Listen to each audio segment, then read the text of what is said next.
The morning Ronan Vale was supposed to die. The sky broke open with heat before dawn even finished. Marrow Ridge woke slow and mean, the kind of town where dust settled in your lungs and suspicion settled deeper. Wooden buildings leaned against each other like drunks, their paint peeling in long strips. The saloon never closed. The church never filled. And the gallows, built squat and permanent in the town square, never stayed empty for long. Ronan knelt in the dirt beneath that gallows, wrists bound behind his back with iron shackles that had worn grooves into his skin over 3 weeks of waiting. His knees ached against the packed earth. Sweat dripped from his hairline, cutting tracks through the grime on his face. He didn't look at the crowd, didn't give them the satisfaction. The mountain man had survived winters that killed men twice his size, tracked game through blizzards that swallowed whole camps, and once walked 15 miles with a bullet lodged in his shoulder. None of that mattered now. Judge Calloway had wanted him dead from the moment Ronan testified about the mineral rights dispute. When Sarah Brennan turned up, stabbed in an alley 2 months later, the judge had his opportunity. Evidence appeared. Witnesses vanished. A jury deliberated for 17 minutes. "Ronan Vale," the sheriff called out, reading from a paper with official seals that meant nothing. "You've been found guilty of the murder of Sarah Brennan. You got any last words?" Ronan lifted his head. His eyes, the color of winter rivers, swept across the crowd. Maybe 80 people had gathered, more than showed up for Sunday services. The saloon girls wore their cleanest dresses. Children sat on their father's shoulders. The blacksmith had closed his forge for this. "I didn't kill her," Ronan said. His voice carried, rough from disuse. "But you all know that already. You just don't care." Someone in the crowd laughed. A woman clutched her shawl tighter. Sheriff Harding, a thick-necked man who'd been taking the judge's money for years, gestured to his deputy. "Get him up." They hauled Ronan to his feet, marched him up the 13 steps. Each board creaked under their weight. The executioner waited at the top, a hood covering his face. Tradition said no one should know who pulled the lever, but everyone in Marrow Ridge knew it was Tommy Fletcher, who did it for $5 a hanging and drank himself blind afterward. The noose smelled like old rope and fear. They fitted it around Ronan's neck, adjusted the knot behind his left ear. Professional. The rough hemp scratched against his jaw. His heart hammered, but he kept his breathing steady. Wouldn't give them panic. Wouldn't give them tears. Judge Calloway stood in the front of the crowd, watching with the expression of a man who'd won a hand of poker he'd been cheating at all night. He wore his black coat despite the heat, his silver watch chain catching the early light. His face was narrow, sharp-featured, the kind that looked educated and cruel in equal measure. The judge nodded once. Sheriff Harding raised his hand. The crowd went silent, that awful quiet before violence. Ronan could hear a horse shifting its weight 2 streets over, a baby starting to cry somewhere. He focused on the mountains in the distance, the peaks he'd lived in before this town swallowed him whole. He thought about his cabin, his traps, the creek that ran cold and clear year-round. He thought about dying for something he didn't do. The trapdoor groaned. "Wait!" The voice cut through the silence like an axe through wood. Every head turned. Eliza Thorne stood at the edge of the crowd, one hand raised, the other clutching a leather document folder against her chest. She wore a plain brown dress, dusty at the hem, her dark hair pulled back in a bun that had come half loose. Her face was pale, sharp-boned, with eyes that most people never noticed because she never gave them reason to look. She ran the general store on the east side of town, the failing one everyone passed by to shop at Morrison's bigger place. Eliza ordered too little stock, kept odd hours, spoke in short sentences that discouraged conversation. People forgot she existed most days. Not today. "I invoke salvage rights," she said, her voice shaking but loud enough. "I claim this man." The crowd erupted in confused muttering. Sheriff Harding lowered his hand, scowling. "What the hell are you talking about?" Judge Calloway's expression shifted, just a flicker, annoyance crossing his features before he smoothed it away. Eliza walked forward, her boots kicking up small clouds of dust. She stopped 10 feet from the gallows and held up the folder. Territorial Law, Section 47. A condemned man can be claimed by any citizen who posts bond equal to the value of damages. The claimant becomes legally responsible for the prisoner's debts and behavior. "That law's for horse thieves and drunks," the sheriff said, "not murderers." The statute makes no distinction regarding the crime. Eliza's hands trembled, but her voice steadied. I have the bond. I'm making the claim. Judge Calloway stepped forward, his boots clicking on the wooden planks someone had laid down for the dignitaries. Miss Thorne, this is highly irregular. It's legal. The man murdered a woman in cold blood. Then his debts to society become my responsibility. That's the law. The judge's jaw tightened. Around them, the crowd had gone from confused to fascinated. This was better than a hanging. This was a show. Martha Davies whispered furiously to her husband. The saloon owner, Jack Reedy, started taking bets on whether the judge would allow it. You understand what you're doing? Calloway asked, his voice dropping to something quieter, more dangerous. You'd stake your reputation, your business, your safety on this man? Eliza met his gaze. For just a moment, Ronan saw something flicker in her eyes. Not courage exactly, but something harder. Determination, maybe? Or desperation. I'm staking my store, she said. The deed, inventory, and title. Full value assessment was done last month. It exceeds the required bond. She pulled papers from the folder, walked forward, and handed them to the sheriff. He glanced at them, then at the judge, uncertain. This is... Calloway started. Legal, a voice called from the crowd. Everyone turned again. Abraham Werner, the town's only lawyer who wasn't in Calloway's pocket, pushed his way to the front. He was old, white-haired, with spectacles that caught the light. She's right, Judge. Territory law is clear. If her bond is sufficient, and she assumes all responsibility, the execution is stayed pending fulfillment of service terms. Service terms? Someone shouted. Werner nodded.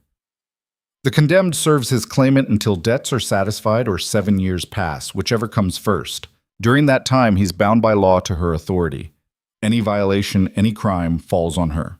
The judge's face had gone from annoyed to cold. Miss Thorne, you'll be responsible if he kills again, if he runs, if he so much as steals a loaf of bread. Are you truly willing to risk that? Yes. One word, flat and final. Calloway looked at her for a long moment. Ronan watched from the gallows, the noose still tight around his throat, trying to understand what he was seeing. He didn't know this woman. Had maybe bought supplies from her store twice in the past year, exchanged a handful of words. She had no reason to save him, no sane reason anyway. Take the noose off, the judge said finally, biting off each word. Process the papers. The crowd exploded in argument and excitement. Some people looked disappointed. They'd come for a hanging. Others leaned in to gossip, already spinning stories. The executioner removed the noose from Ronan's neck with rough hands, and the sheriff's deputy unlocked his ankle chains but left the wrist shackles on. They marched him down the gallows steps. His legs shook, adrenaline and relief and confusion mixing into something that made his vision swim. At the bottom, they turned him over to Eliza Thorne. She stood there, holding the deed to her life in one hand and a set of keys in the other. Up close, she looked exhausted. Dark circles under her eyes. A bruise on her forearm, mostly hidden by her sleeve. Her dress had been mended in 3 places he could see. Can you walk? She asked. Her voice was different up close. Still steady, but quieter. Like she was speaking just to him, not to the crowd. Yeah, Ronan managed. She handed the papers to Sheriff Harding, who was still scowling like someone had ruined his breakfast. The sheriff transferred the wrist shackles key to Eliza. He's your problem now. Anything happens, it's on you. I understand. Do you? Harding leaned in close. Because this man's a killer, Miss Thorne. Cold-blooded. You bring him into your home, you might not wake up tomorrow. Then that's my choice. The sheriff spat in the dust and walked away. The crowd was already dispersing, the show over. Judge Calloway stood near his carriage, watching them with an expression Ronan had seen before, on the faces of men who'd just had prey slip from a trap. Eliza turned to Ronan. Can you walk? She asked again. You asked that. You didn't answer it properly. He tested his legs. They held. Where are we going? My store. You'll work there. Why? She looked at him for the first time, really looked at him. Her eyes were brown, flecked with amber in the sunlight. Sharp eyes that took measure of things. Because I don't believe you killed her, Eliza said, and because Judge Calloway needs to hang someone who won't stay buried. Then she turned and started walking. Ronan followed, wrists still bound, the crowd partying around them like water around stones. He could feel their stares, hear their whispers. She's crazy. He'll kill her by Sunday. What was she thinking? He didn't know. He didn't know anything anymore except that he was alive, and this strange, sharp-eyed woman had just bet everything she owned on him.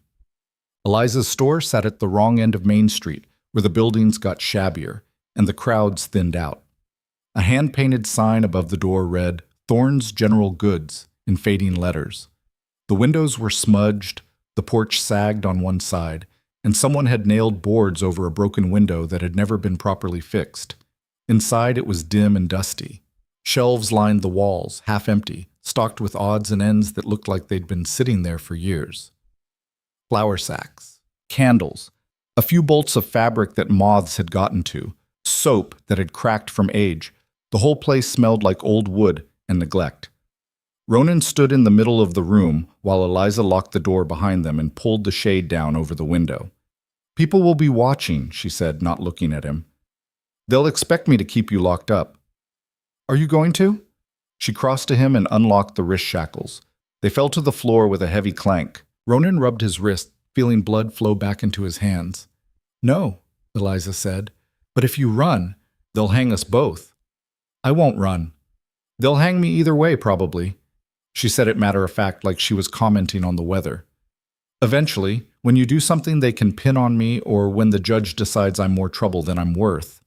Ronan studied her. She moved around the store with the efficiency of someone who knew every corner, checking the lock on the back door, pulling down another shade. Her movements were quick, nervous energy barely contained. "Why did you do it?" he asked. Eliza stopped. She stood with her back to him, one hand resting on a shelf. "You testified against the judge in the mineral rights case." "So?" "So did my brother." She turned around. Her face was controlled, but something raw flickered underneath. "He testified that the judge had forged documents. 2 weeks later, someone burned down his mill. He was inside." The room went very quiet. "They said it was an accident," Eliza continued. "Faulty stove.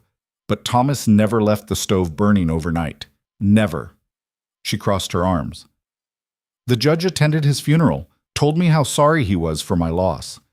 Ronan felt something cold settle in his chest. "You think Calloway killed him?" "I know he did. I just can't prove it." She walked to the counter, pulled out a bottle of whiskey and 2 glasses, poured for both of them. "And then Sarah Brennan turns up dead, and suddenly, you're the convenient answer. Another witness silenced, another problem solved." She slid 1 glass across the counter toward him. Ronan picked it up, drained it in 1 swallow. The whiskey burned, but it was good burn. First thing he'd tasted in 3 weeks besides stale bread and water. "You saved me to get back at the judge," he said. "I saved you because you're innocent, and because I'm tired of watching him destroy people." Eliza drank her own whiskey, slower. "And yes, because if you die, he wins again. I'm not letting him win." "He'll come after you now?" "He was always going to come after me. Thomas made sure of that." She set the glass down. "At least this way. I'm not alone." Ronan looked at her, really looked at her. This woman who ran a failing store, who people overlooked, who just walked into a crowd baying for blood and bought a condemned man's life with everything she had. "You're insane," he said. "Probably." She almost smiled. "But you're alive, so maybe insane works." Outside, boots scraped on the porch. Both of them tensed. Someone knocked, 3 hard raps that rattled the door. Eliza opened it a crack. Sheriff Harding stood there, thumbs hooked in his belt. Behind him, Deputy Morris leaned against the porch railing, picking his teeth with a piece of straw. "Just checking in," Harding said. His eyes flicked to Ronan, then back to Eliza. "Making sure everything's secure. We're fine. You got him locked up proper, can't have him wandering around." "He's secured." It wasn't quite a lie. "Is there something else, Sheriff?" Harding smiled, showing tobacco-stained teeth. "Judge wants to see you tomorrow. His office, 10 o'clock. Don't be late." "I'll be there. Bring your paperwork, all of it." The sheriff tipped his hat, a mocking gesture. "Sleep well, Miss Thorne." He left, boots heavy on the steps. They heard him say something to Morris, both men laughing as they walked away. Eliza closed the door and locked it again. That was a threat, Ronan said. Everything Calloway does is a threat. She walked to the back of the store, opened a door that led to a small living space, a room that served as kitchen, bedroom, and storage combined. A narrow cot sat against one wall, a stove in the corner, a table with one chair. You live here? Had a house once, sold it to keep the store running. She pulled a blanket from a trunk, tossed it to him. You can sleep in the store. There's a corner behind the counter that's out of sight from the windows. I'll bring you food. You're not going to chain me up? Are you going to kill me in my sleep? Ronan met her eyes. No? Then we're fine. She moved toward the back room, then paused. Ronan, if you did kill Sarah Brennan, if I'm wrong about this, tell me now. Because if I'm protecting a murderer, I need to know. He held her gaze. I didn't kill her. I swear it. Eliza studied him for a long moment. Whatever she was looking for, she must have found it, because she nodded once. Get some sleep, she said. Tomorrow starts early. She closed the door to the back room. Ronan stood alone in the dim store, holding a blanket, trying to process the fact that he wasn't dead. That this strange, fierce woman had stood in front of a bloodthirsty crowd and bought his life. He made his way to the corner behind the counter, found a spot where the floorboards were relatively clean. Spread the blanket out. Lay down. Through the wall he could hear Eliza moving around, water being poured, the scrape of a chair. He stared at the ceiling, watching shadows from the street lamps play across the beams. He was alive.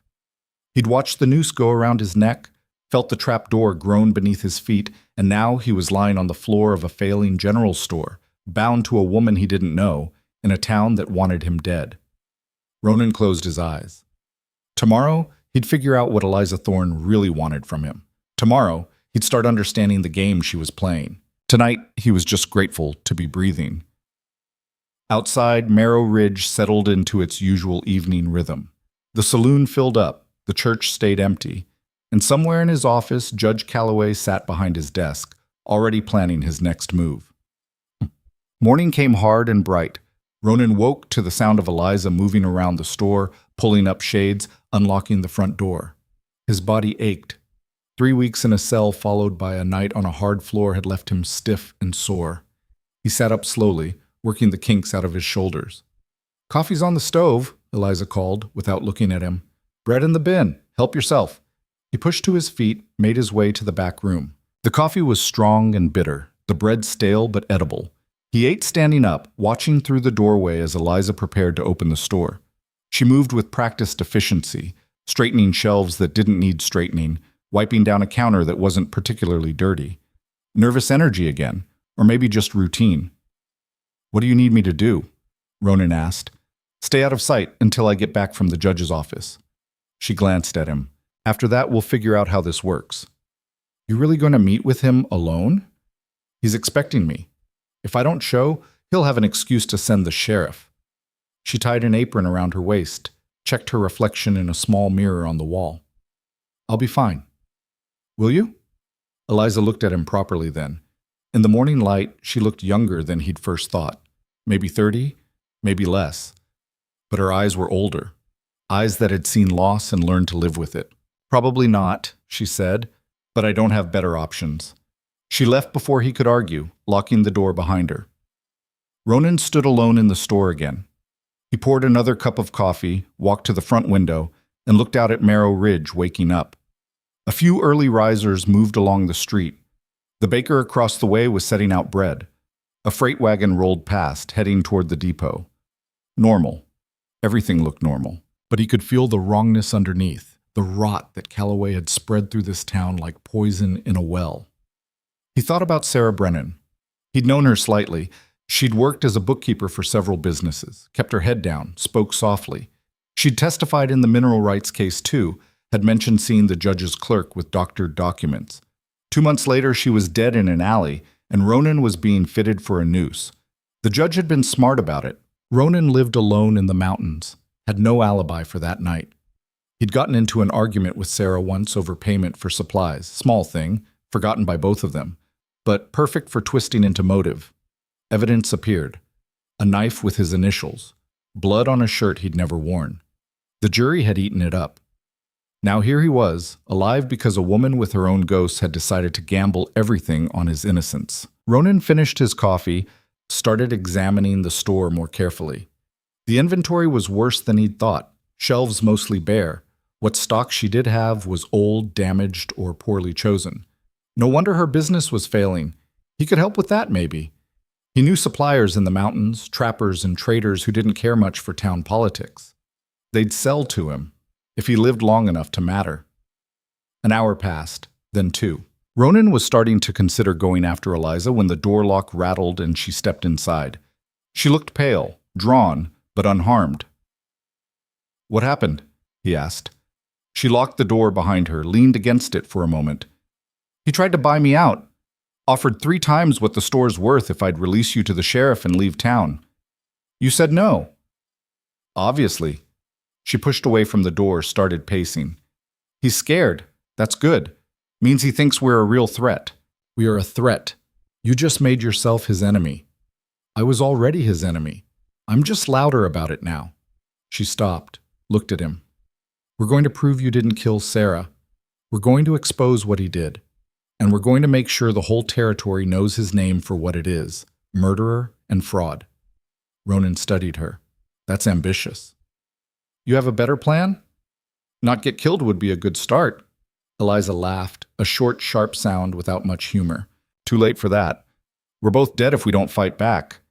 Might as well make it count." She was right. Ronan knew she was right. Running wouldn't help.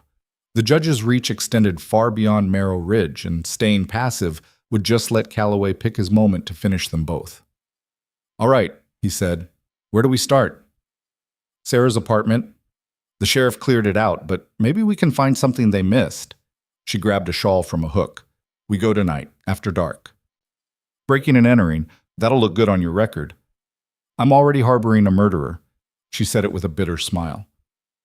"Might as well commit." The door rattled again. Not a knock this time, but someone trying the handle. Both of them tensed. Through the window, Ronan saw a woman's face pressed against the glass, peering in. Eliza opened the door a crack. "Mrs. Davies?" Martha Davies was a heavy-set woman with gray hair and an expression like she'd been sucking lemons. She looked past Eliza, spotted Ronan, and her mouth pressed into a thin line. "Came to see if the rumors were true," she said. "You're really keeping him here." "Is there something I can help you with, Mrs. Davies?" "Help me? I'm here to help you, girl." The woman pushed the door open wider, forcing her way in. "You can't seriously think this is a good idea. That man's a killer." "He's a free man under territorial law," Eliza said, her voice going cold. "And what I do with my property is my business." "Your property?" Martha's voice rose. "He's not property. He's dangerous.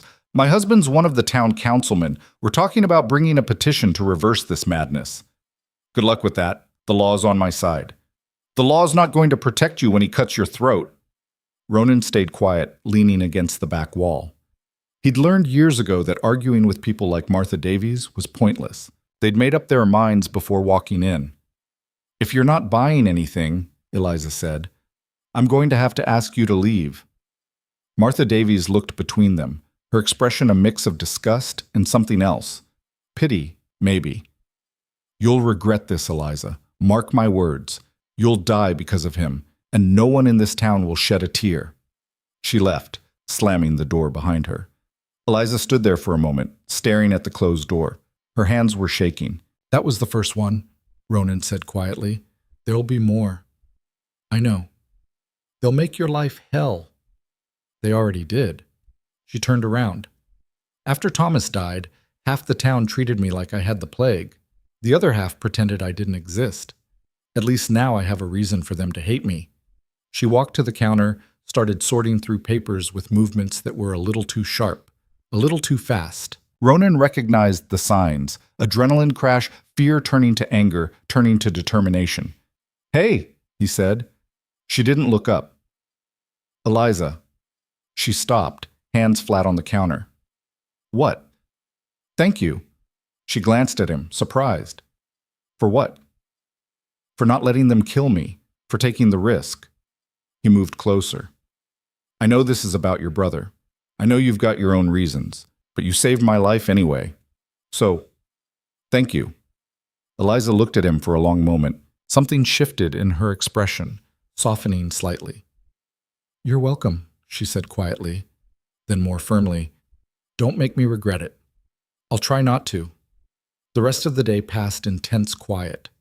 A few customers came in, less than usual, Eliza noted, and those who did kept their interactions short and cold. No one acknowledged Ronan, though plenty glanced his way with expressions ranging from fear to contempt. By evening, the street outside had gone dark and quiet. Eliza locked up, pulled the shades down, then went to the back room and came out wearing different clothes, darker colors, a man's jacket that was too big for her, boots instead of shoes. Ready? She asked. Ronan nodded. They left through the back door, moving through the alley behind the store. The night was moonless, thick clouds covering the stars. Good for hiding, bad for seeing.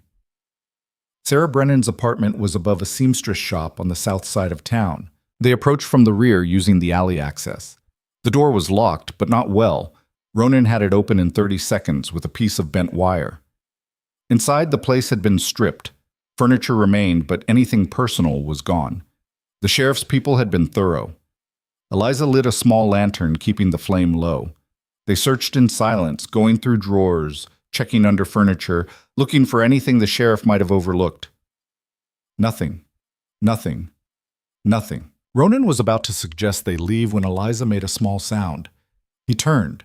She was kneeling by the bed, reaching underneath the frame. Got something, she whispered. She pulled out a small leather journal, the kind women used for personal writing. It had been taped to the underside of the bed frame, hidden well enough that a casual search would miss it. Eliza opened it carefully. Pages of handwriting, neat and precise. Sarah's handwriting. They didn't read it there. Too risky.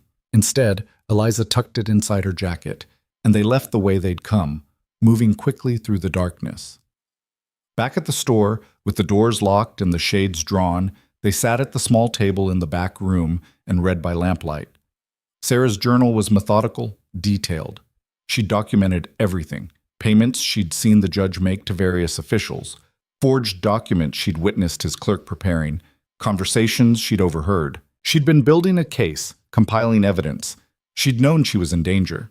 The last entry, dated 3 days before her death, read simply, "If something happens to me, Judge Calloway is responsible. He threatened me today, said I should forget what I saw. I can't forget. Someone has to stop him." Eliza's hands trembled as she read it. "This is it.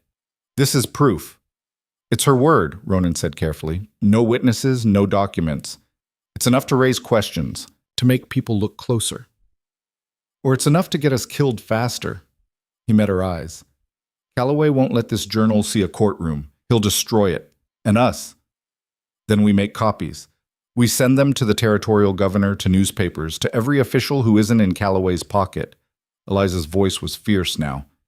"We make enough noise that he can't silence us all." Ronan wanted to argue, wanted to tell her it was suicide. But looking at her face, determined and scared and absolutely certain, he recognized something he'd lost track of during 3 weeks waiting to die. Hope. Dangerous, foolish hope. "All right," he said. "We fight." Eliza smiled, a real smile this time, small but genuine. "We fight." Outside, Merrill Ridge slept. The saloon lights dimmed, the streets emptied, and somewhere Judge Calloway sat in his office, planning moves in a game he thought he'd already won. He didn't know yet that 2 people, a disgraced shopkeeper and a condemned man, had just decided to rewrite the ending. The war for Merrill Ridge had begun. The copies took 3 days to make. Ronan's handwriting was rough but legible, and Eliza's was precise enough that each version looked professional.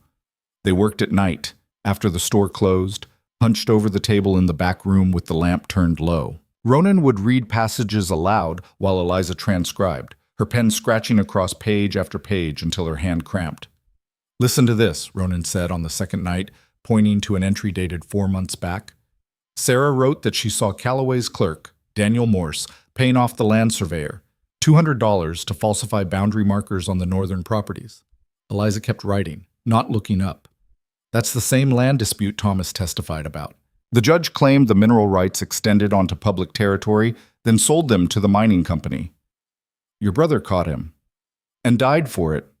Her pen moved faster. Keep reading. They worked until past midnight, stopping only when Eliza's vision started to blur from exhaustion. She'd fall asleep at the table sometimes, head pillowed on her arms, and Ronan would keep working alone, his own fatigue pushed aside by something he hadn't felt in months, purpose. On the third day, a rock came through the front window. It happened mid-morning. Eliza was helping a customer, one of the few who still came in, an elderly woman named Mrs. Chen, who didn't seem to care about town politics. The glass exploded inward with a crash that made both women scream. The rock skidded across the floor and hit the counter with a thunk. Ronan was in the back room. He came through the door fast, expecting worse than a broken window. Mrs. Chen had pressed herself against the wall, one hand over her mouth. Eliza stood frozen near the counter, glass crunching under her boots. Outside, someone laughed. Ronan moved to the window, looked out. 3 young men stood across the street, barely more than boys, really, maybe 18 or 19. Tommy Fletcher's younger brother was one of them, the executioner's kin, already learning the family trait of cruelty. You all right? Ronan asked Eliza. She nodded, though her face had gone pale. I'm fine. Mrs. Chen wasn't fine.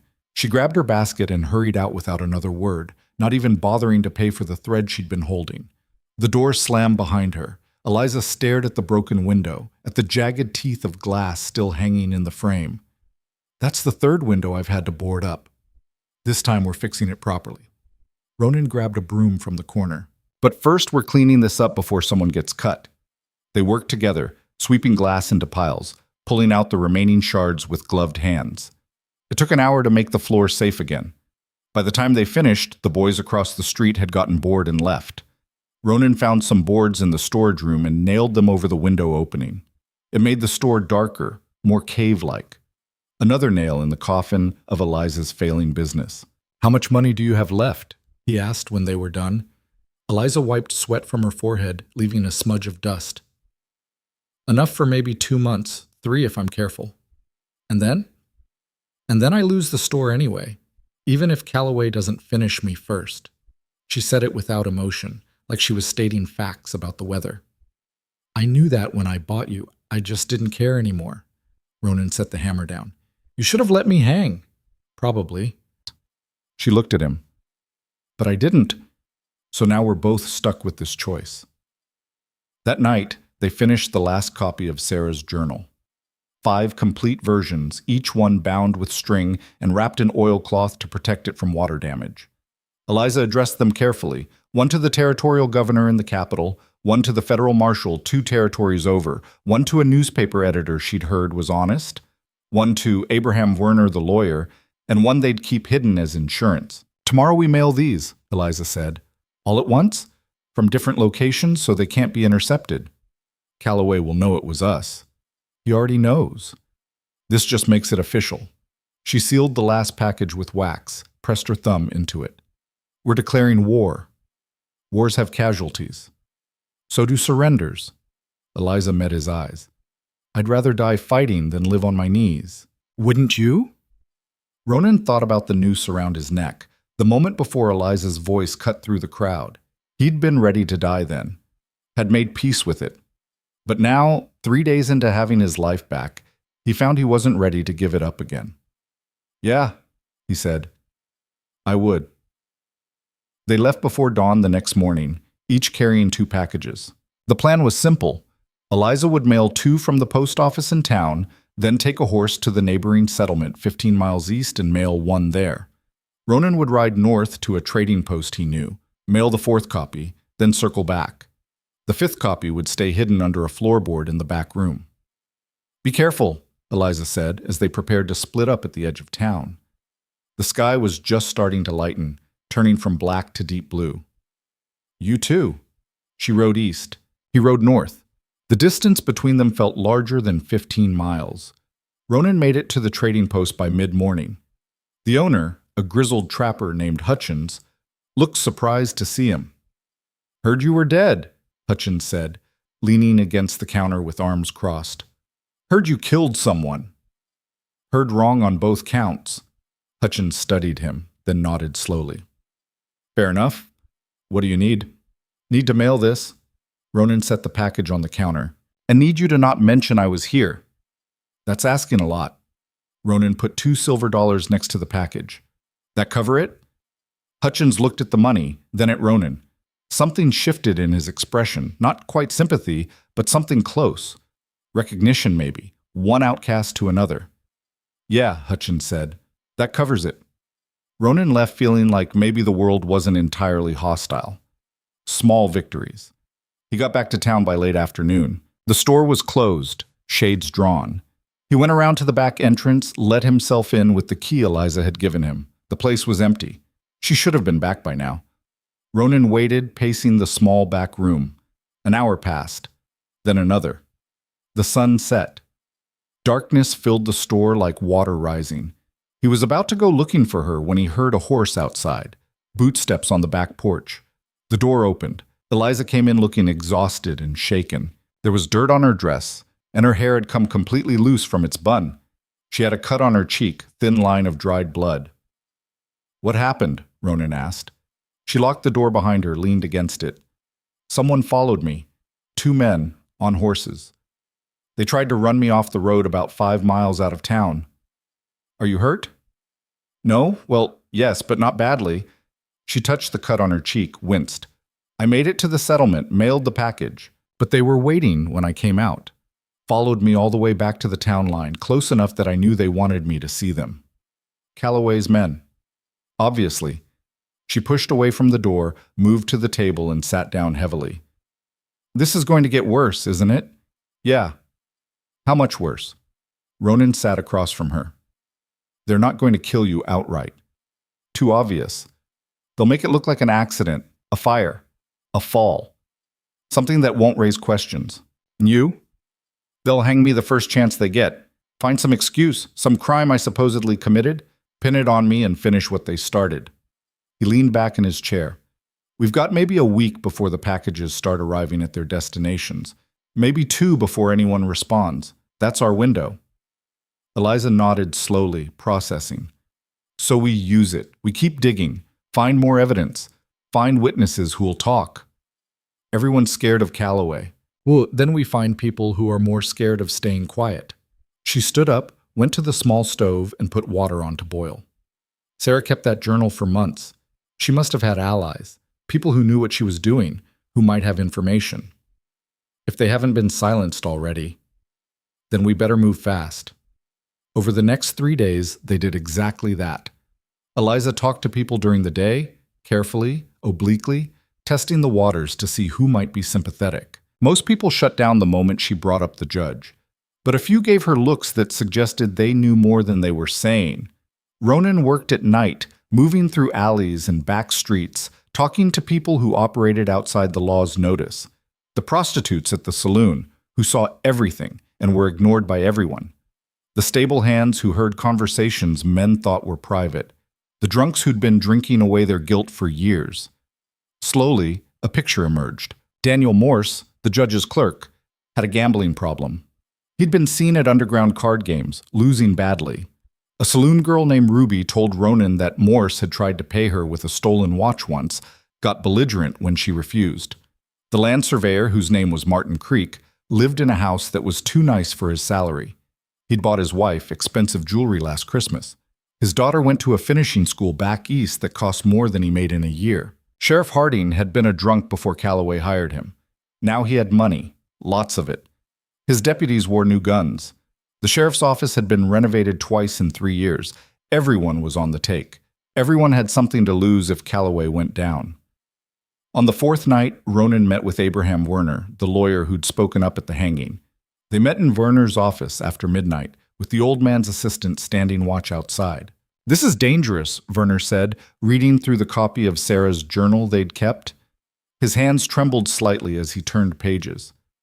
If Calloway finds out I have this, he's going to find out anyway, Ronan said. Question is whether you're with us or against us. Werner looked up, his spectacles catching the lamplight. I'm not against you, But I'm not suicidal either. I have a wife, grandchildren. Then help us do this legally. We need leverage. Need something that'll hold up if this goes to a real trial. There won't be a real trial. Not here. Not with Calloway controlling the judges and the sheriff. Then we force it somewhere else. Appeal to the territorial government. Get federal marshals involved. Werner set the journal down. You'd need ironclad proof, witnesses willing to testify under oath. And you'd need to survive long enough to get it in front of someone with actual authority. Can you help us or not? The old lawyer was quiet for a long moment. Then he sighed, took off his spectacles, and rubbed his eyes. I can give you names, people who might talk if they feel protected, but I can't guarantee they'll cooperate. Fear runs deep in this town. Names are a start. Werner pulled out a piece of paper and wrote carefully. When he finished, he handed it to Ronan. 6 names. 3 Ronan recognized, local businessmen who'd been around during the mineral rights dispute. 3 he didn't know. These people all lost something because of Calloway, Werner said. Money, property, family. They have reasons to hate him. Whether that's enough to make them brave is another question. Ronan folded the paper, tucked it inside his jacket. Thank you. Don't thank me yet. And Ronan, watch your back. The judge doesn't play fair and he doesn't forgive. Neither do I.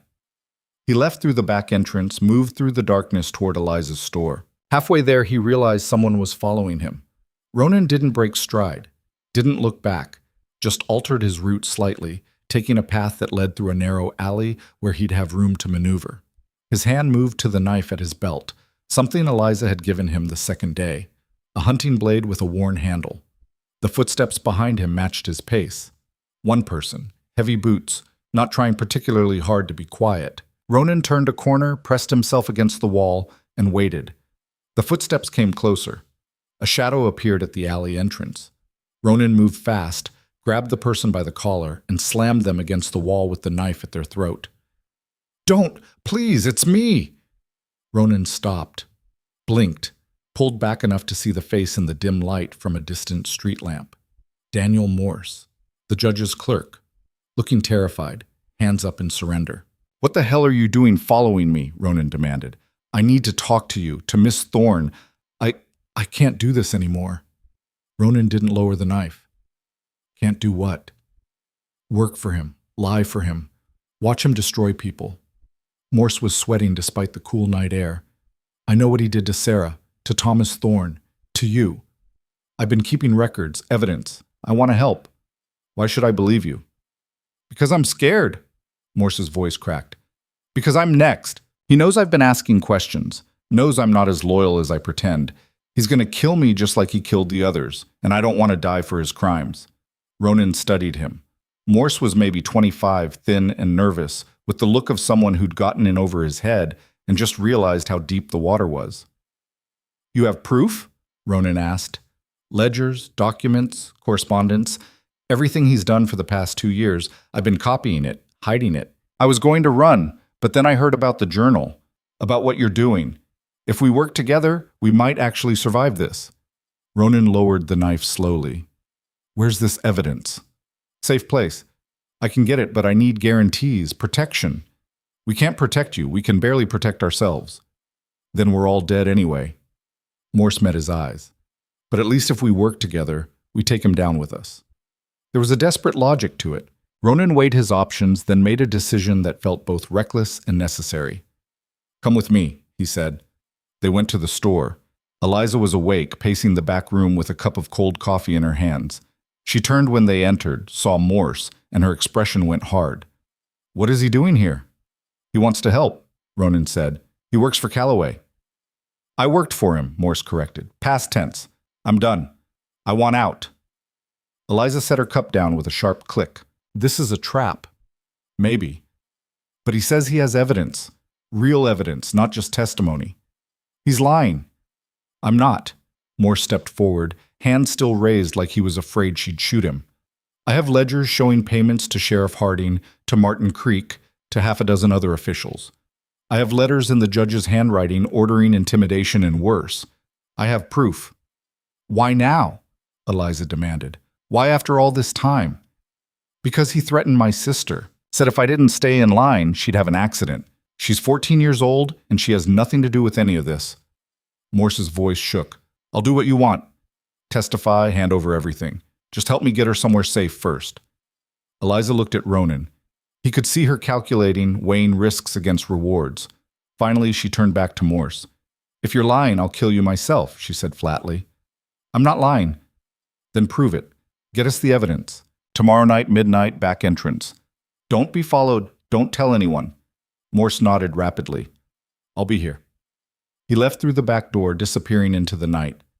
Eliza locked it behind him, then turned to Ronan. This is a mistake, she said. Probably, but if he's telling the truth, we just got the leverage we need. And if he's lying, we just told the judge exactly what we're planning. She walked to the table, sat down hard. Either way, we're committed now. We were committed the moment you bought my life. I know. She looked tired, worn down by days of fear and fighting. Sometimes I wonder what would have happened if I'd just kept my head down. Let them hang you, stayed invisible. You'd still be waiting to die, just slower. Maybe. Or maybe I'd have found another way. She rubbed her face with both hands. I keep thinking about Thomas, about how he tried to do the right thing and died for it. I'm walking the same path. Ronan sat across from her. Your brother would be proud of you. My brother would tell me I'm being an idiot. Maybe both things are true. She almost smiled at that. Almost. Then the moment passed and the exhaustion came back. Get some sleep, Ronan said. I'll keep watch. You need sleep too. I'll sleep when we're not waiting to see if Morse sells us out. He stood up, grabbed his blanket from behind the counter. Go, I've got this. Eliza hesitated, then nodded. She went to her narrow cot in the back room, and within minutes Ronan heard her breathing, even out into sleep.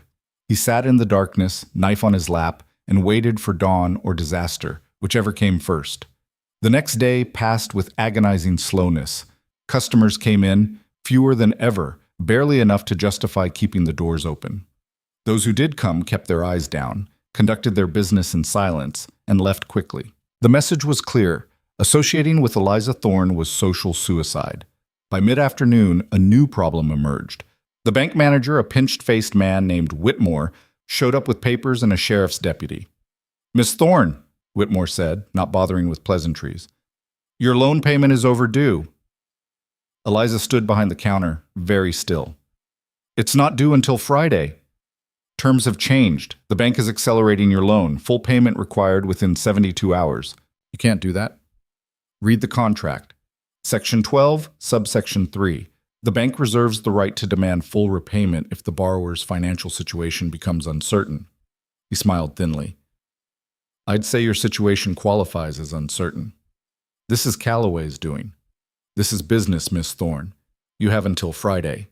If you can't pay, the bank will seize the property. He tipped his hat in mock courtesy. Good day. They left. Eliza stood frozen, staring at the papers he'd left on the counter. How much do you owe? Ronan asked quietly. $800. Her voice was hollow. I don't have it. Even if I sold everything in this store, I wouldn't have half that much. So we're losing the store either way. Friday, 3 days. She looked up at him. He's not even waiting for the letters to reach anyone. He's finishing us now. Ronan felt anger burn through him, cold and focused. Then we hit back harder. With what? We're broke, we're hated, and by Friday we'll be homeless. We have Morse. If he delivers tonight, if. That's a big if. But something shifted in Eliza's expression. Though I suppose we don't have much to lose anymore. That night, they prepared. Ronan cleaned his knife. Eliza loaded an old pistol she'd kept hidden under the counter, the kind her father had taught her to shoot when she was young. They didn't talk much. There wasn't much to say. Midnight came. They waited in the back room with the lamp extinguished, watching the door. 12:15, 12:30. He's not coming, Eliza whispered. Then, a soft knock. 3 taps, pause, 2 more. The signal Morse had suggested. Ronan opened the door with the knife in his hand. Morse stood there, holding a leather satchel, looking even more terrified than the night before. Sorry I'm late. Had to wait for the judge to leave his office. You got it? Eliza asked. Morse nodded, came inside quickly. He set the satchel on the table, unbuckled it with shaking hands.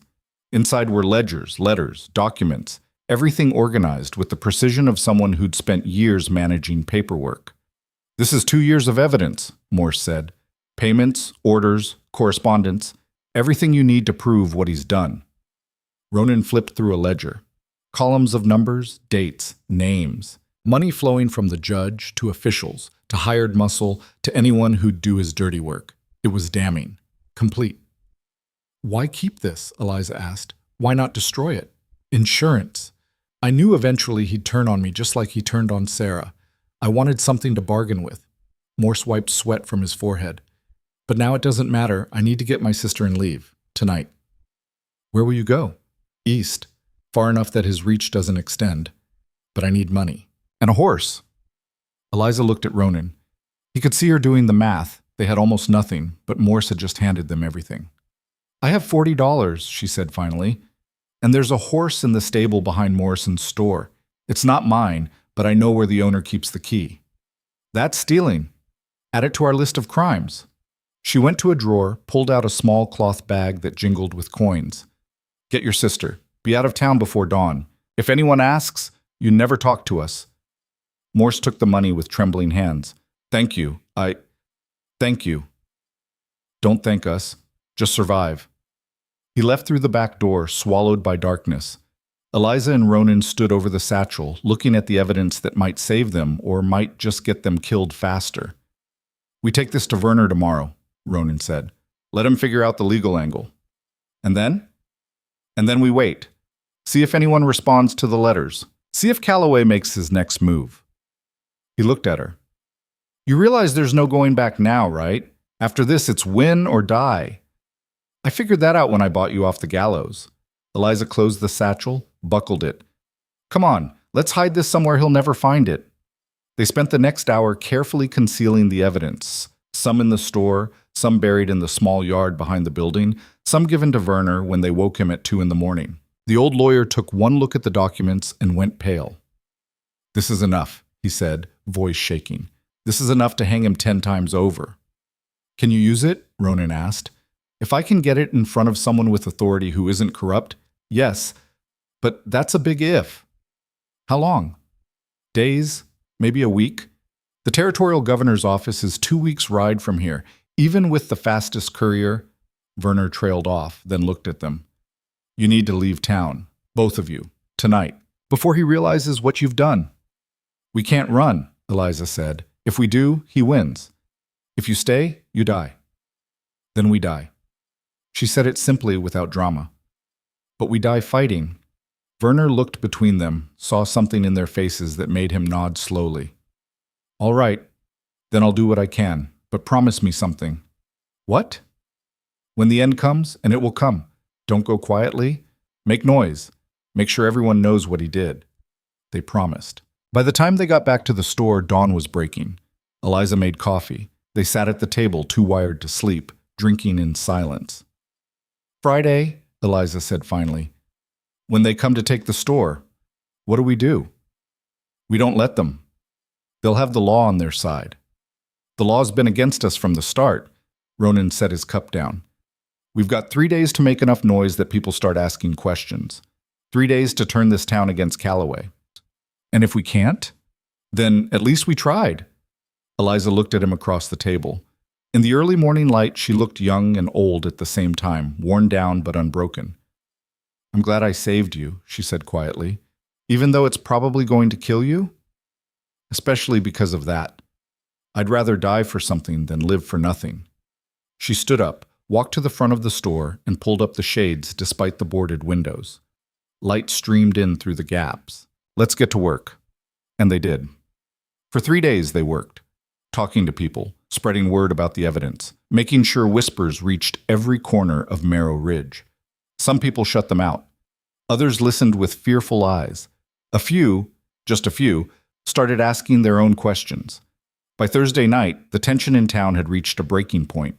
People gathered in the streets, arguing.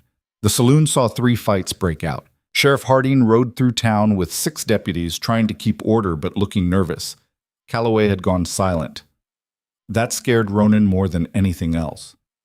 Friday morning came too fast. They stood in the store, waiting. Eliza had put on her best dress. A defiant gesture, Ronan thought. He'd sharpened his knife until it could split hairs. At 10 o'clock, they heard horses outside. At 10:15, someone pounded on the door. Eliza opened it. Sheriff Harding stood there with Whitmore the banker and 4 armed deputies. Behind them, a crowd had gathered to watch. "Miss Thorne," Harding said, "you got the money?" "No." "Then I'm here to evict you. This property now belongs to the bank. I'm not leaving." "You don't have a choice." "Actually," a voice called from the crowd. "She might." Abraham Werner pushed through, holding papers. "I filed an emergency stay with the Territorial Circuit Court. Judge Calloway has been named in a corruption investigation, and all his business dealings, including loans issued through his bank holdings, are under review. This property cannot be seized until the investigation concludes." Whitmore's face went red. "That's absurd. The bank has every right. The bank is owned by Calloway through 3 shell companies. Did you think we wouldn't find that out?" Werner handed papers to the sheriff. "This is legal. You can't proceed." Harding looked at the papers, then at Werner, then at the crowd. People were watching intently now, sensing something important was happening. "This is bullshit," one of the deputies muttered. "This is law," Werner said firmly. For a moment, everything hung in balance. Then Harding folded the papers and handed them back to Werner. "Fine, but this ain't over."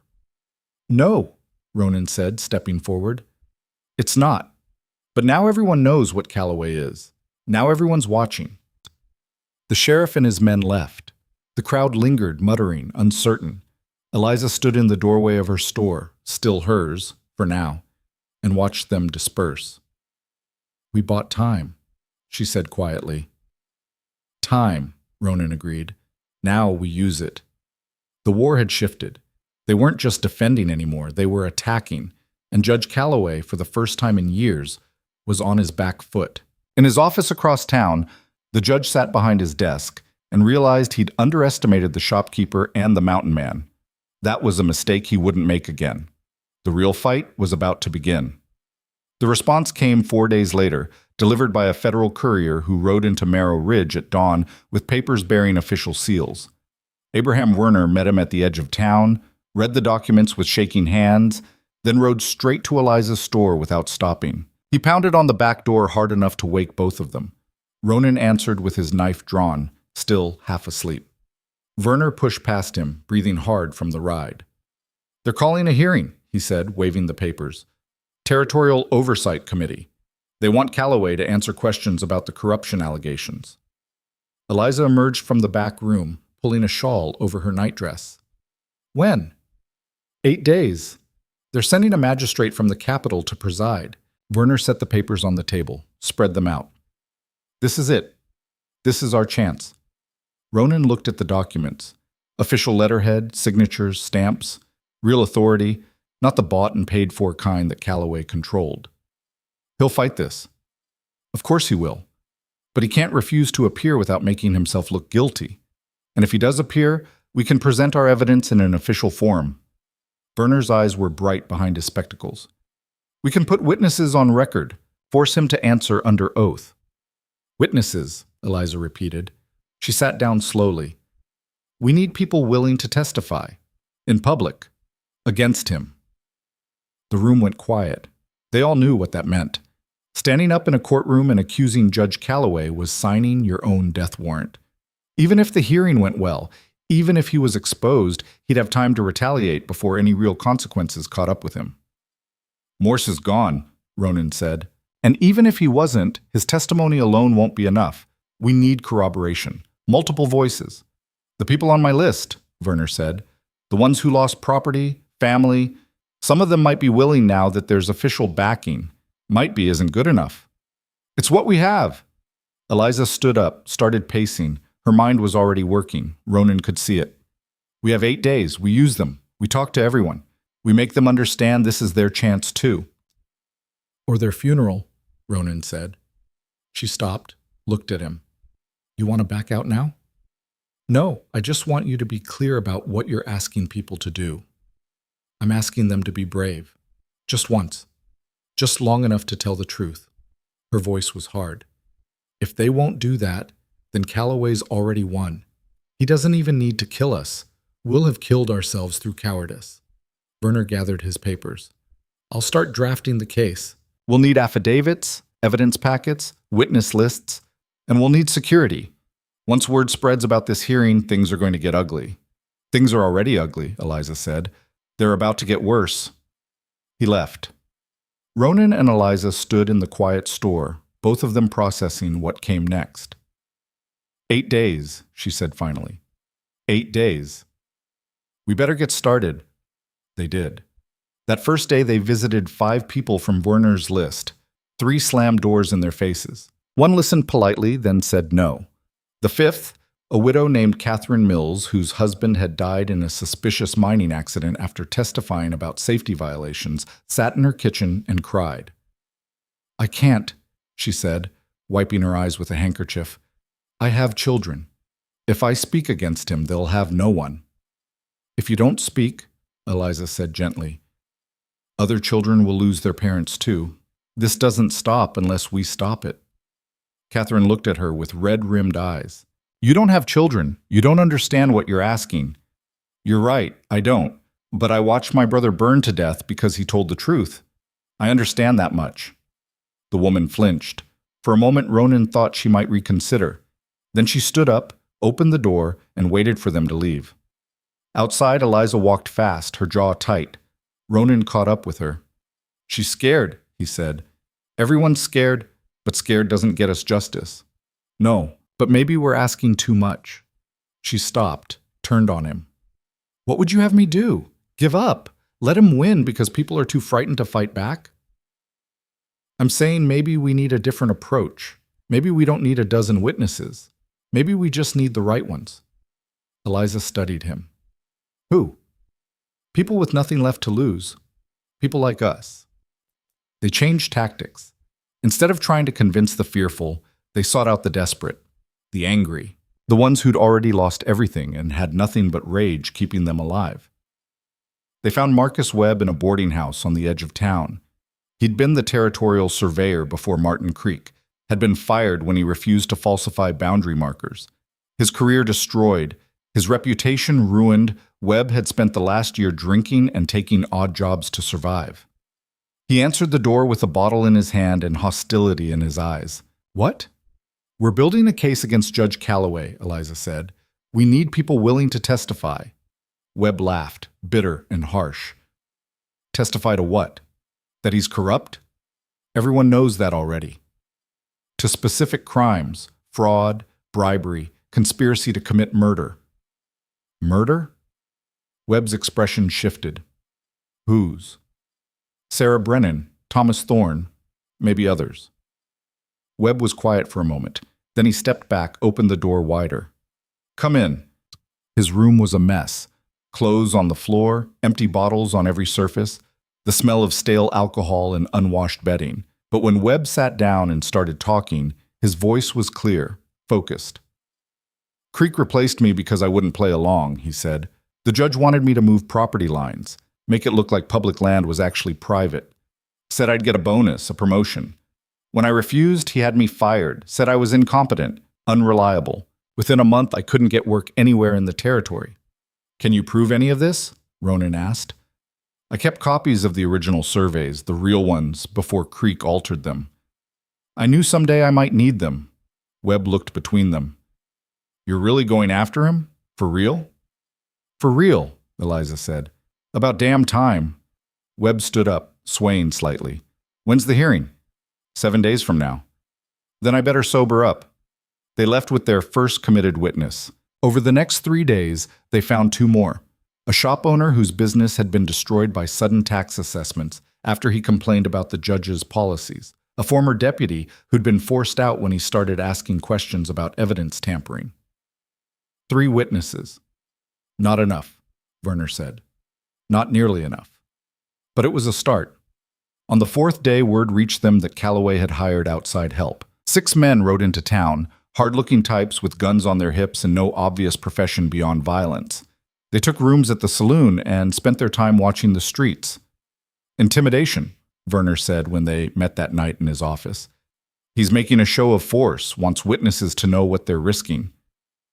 Is it working? Eliza asked.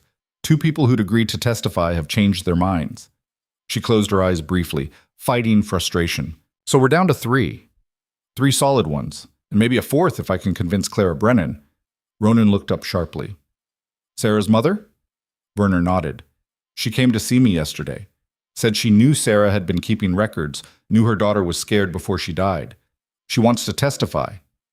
That's dangerous, Ronan said. Calloway might... He already took her daughter. What else can he do to her? Werner's voice was soft. Sometimes grief makes people brave. They met Clara Brennan the next day in the small house she'd lived in, alone since Sarah's death. She was a thin woman with gray hair and eyes that had cried themselves empty. She served them tea with steady hands and spoke in a voice that didn't waver. Sarah told me she was gathering evidence, Clara said. Told me if anything happened to her, I should make sure people knew who was responsible. Then they found her in that alley, and suddenly everyone wanted to pretend she'd just been unlucky. Wrong place, wrong time. I'm sorry, Eliza said quietly. Sorry doesn't bring her back, but justice might give her death meaning. Clara looked at Ronan. They wanted to hang you for killing her. You didn't, did you? No, ma'am. I didn't think so. Sarah would have told me if she was afraid of you. She wasn't afraid of much except the judge. Clara set her teacup down with a soft click. I'll testify. Whatever you need me to say. Just the truth, Werner said. That's all we need. 4 witnesses.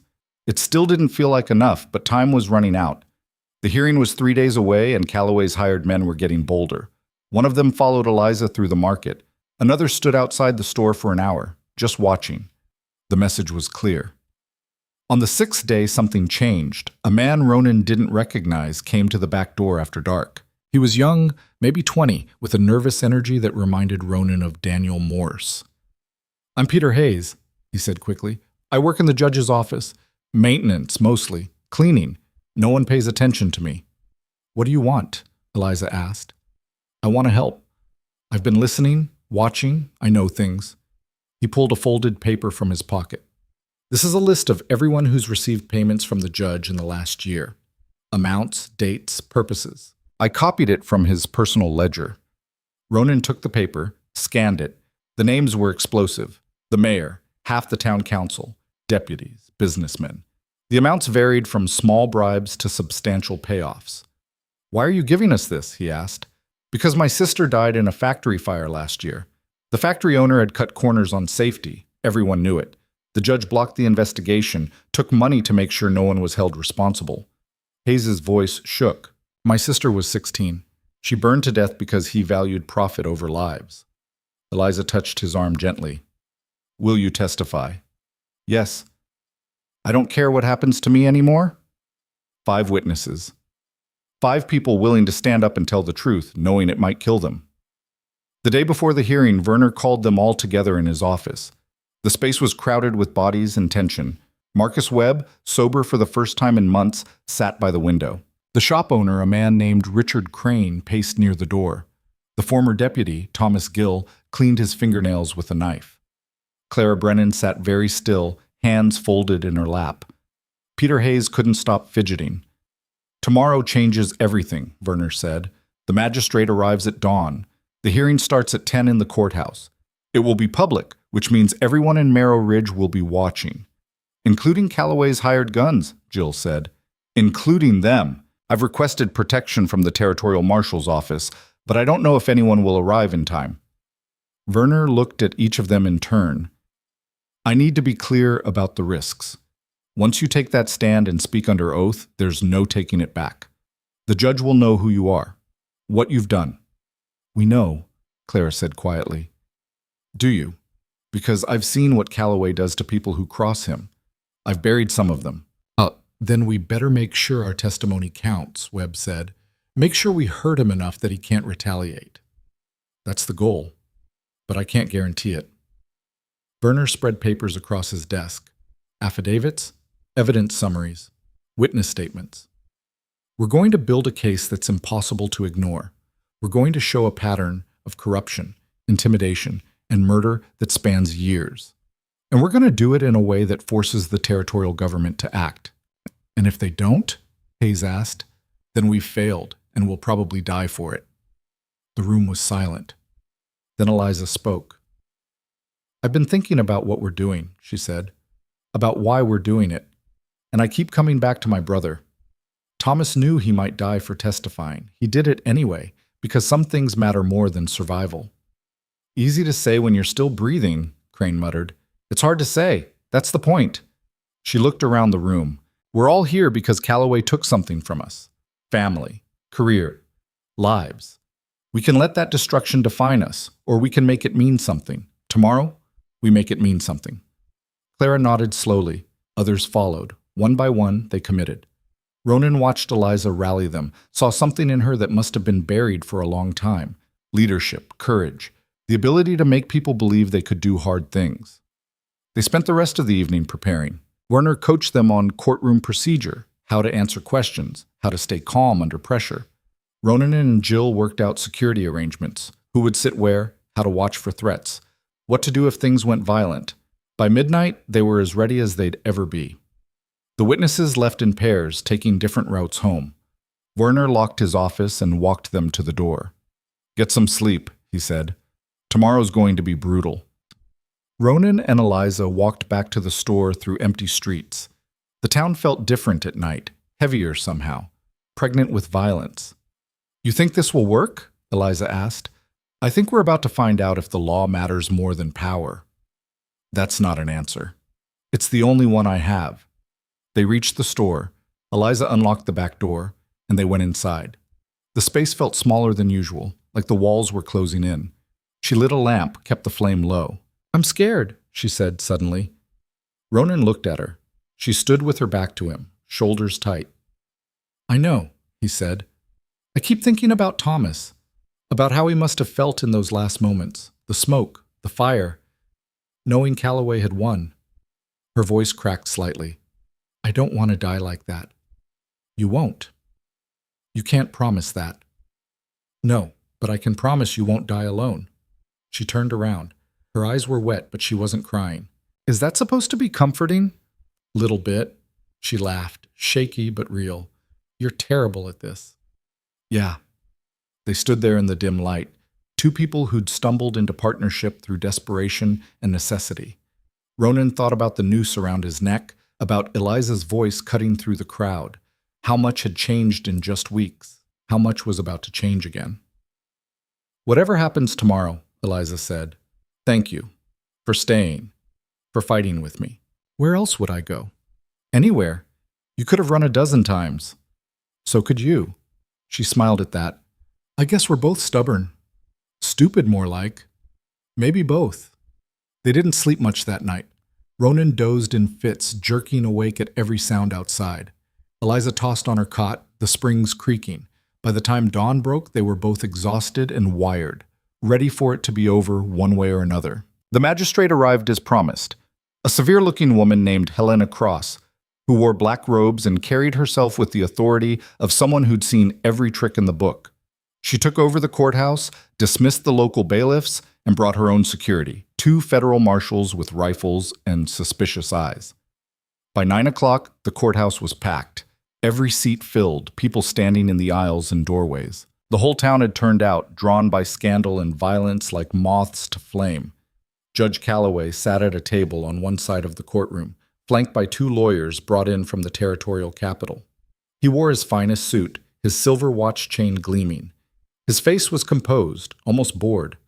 Only his eyes showed tension, pale blue and cold as winter ice, scanning the room like a predator counting threats. Ronan sat in the front row behind Werner's table, Eliza beside him, wearing the same dress she'd worn when she bought his life. The witnesses were scattered through the crowd for safety. If Calloway's men tried something, they'd have to work for it. At 10 o'clock exactly, Magistrate Cross entered through the rear door. Everyone stood. She took her seat at the judge's bench, Calloway's usual spot, Ronan noted with grim satisfaction, and rapped her gavel once. Be seated. This hearing is now in session. Her voice carried through the room, sharp and clear.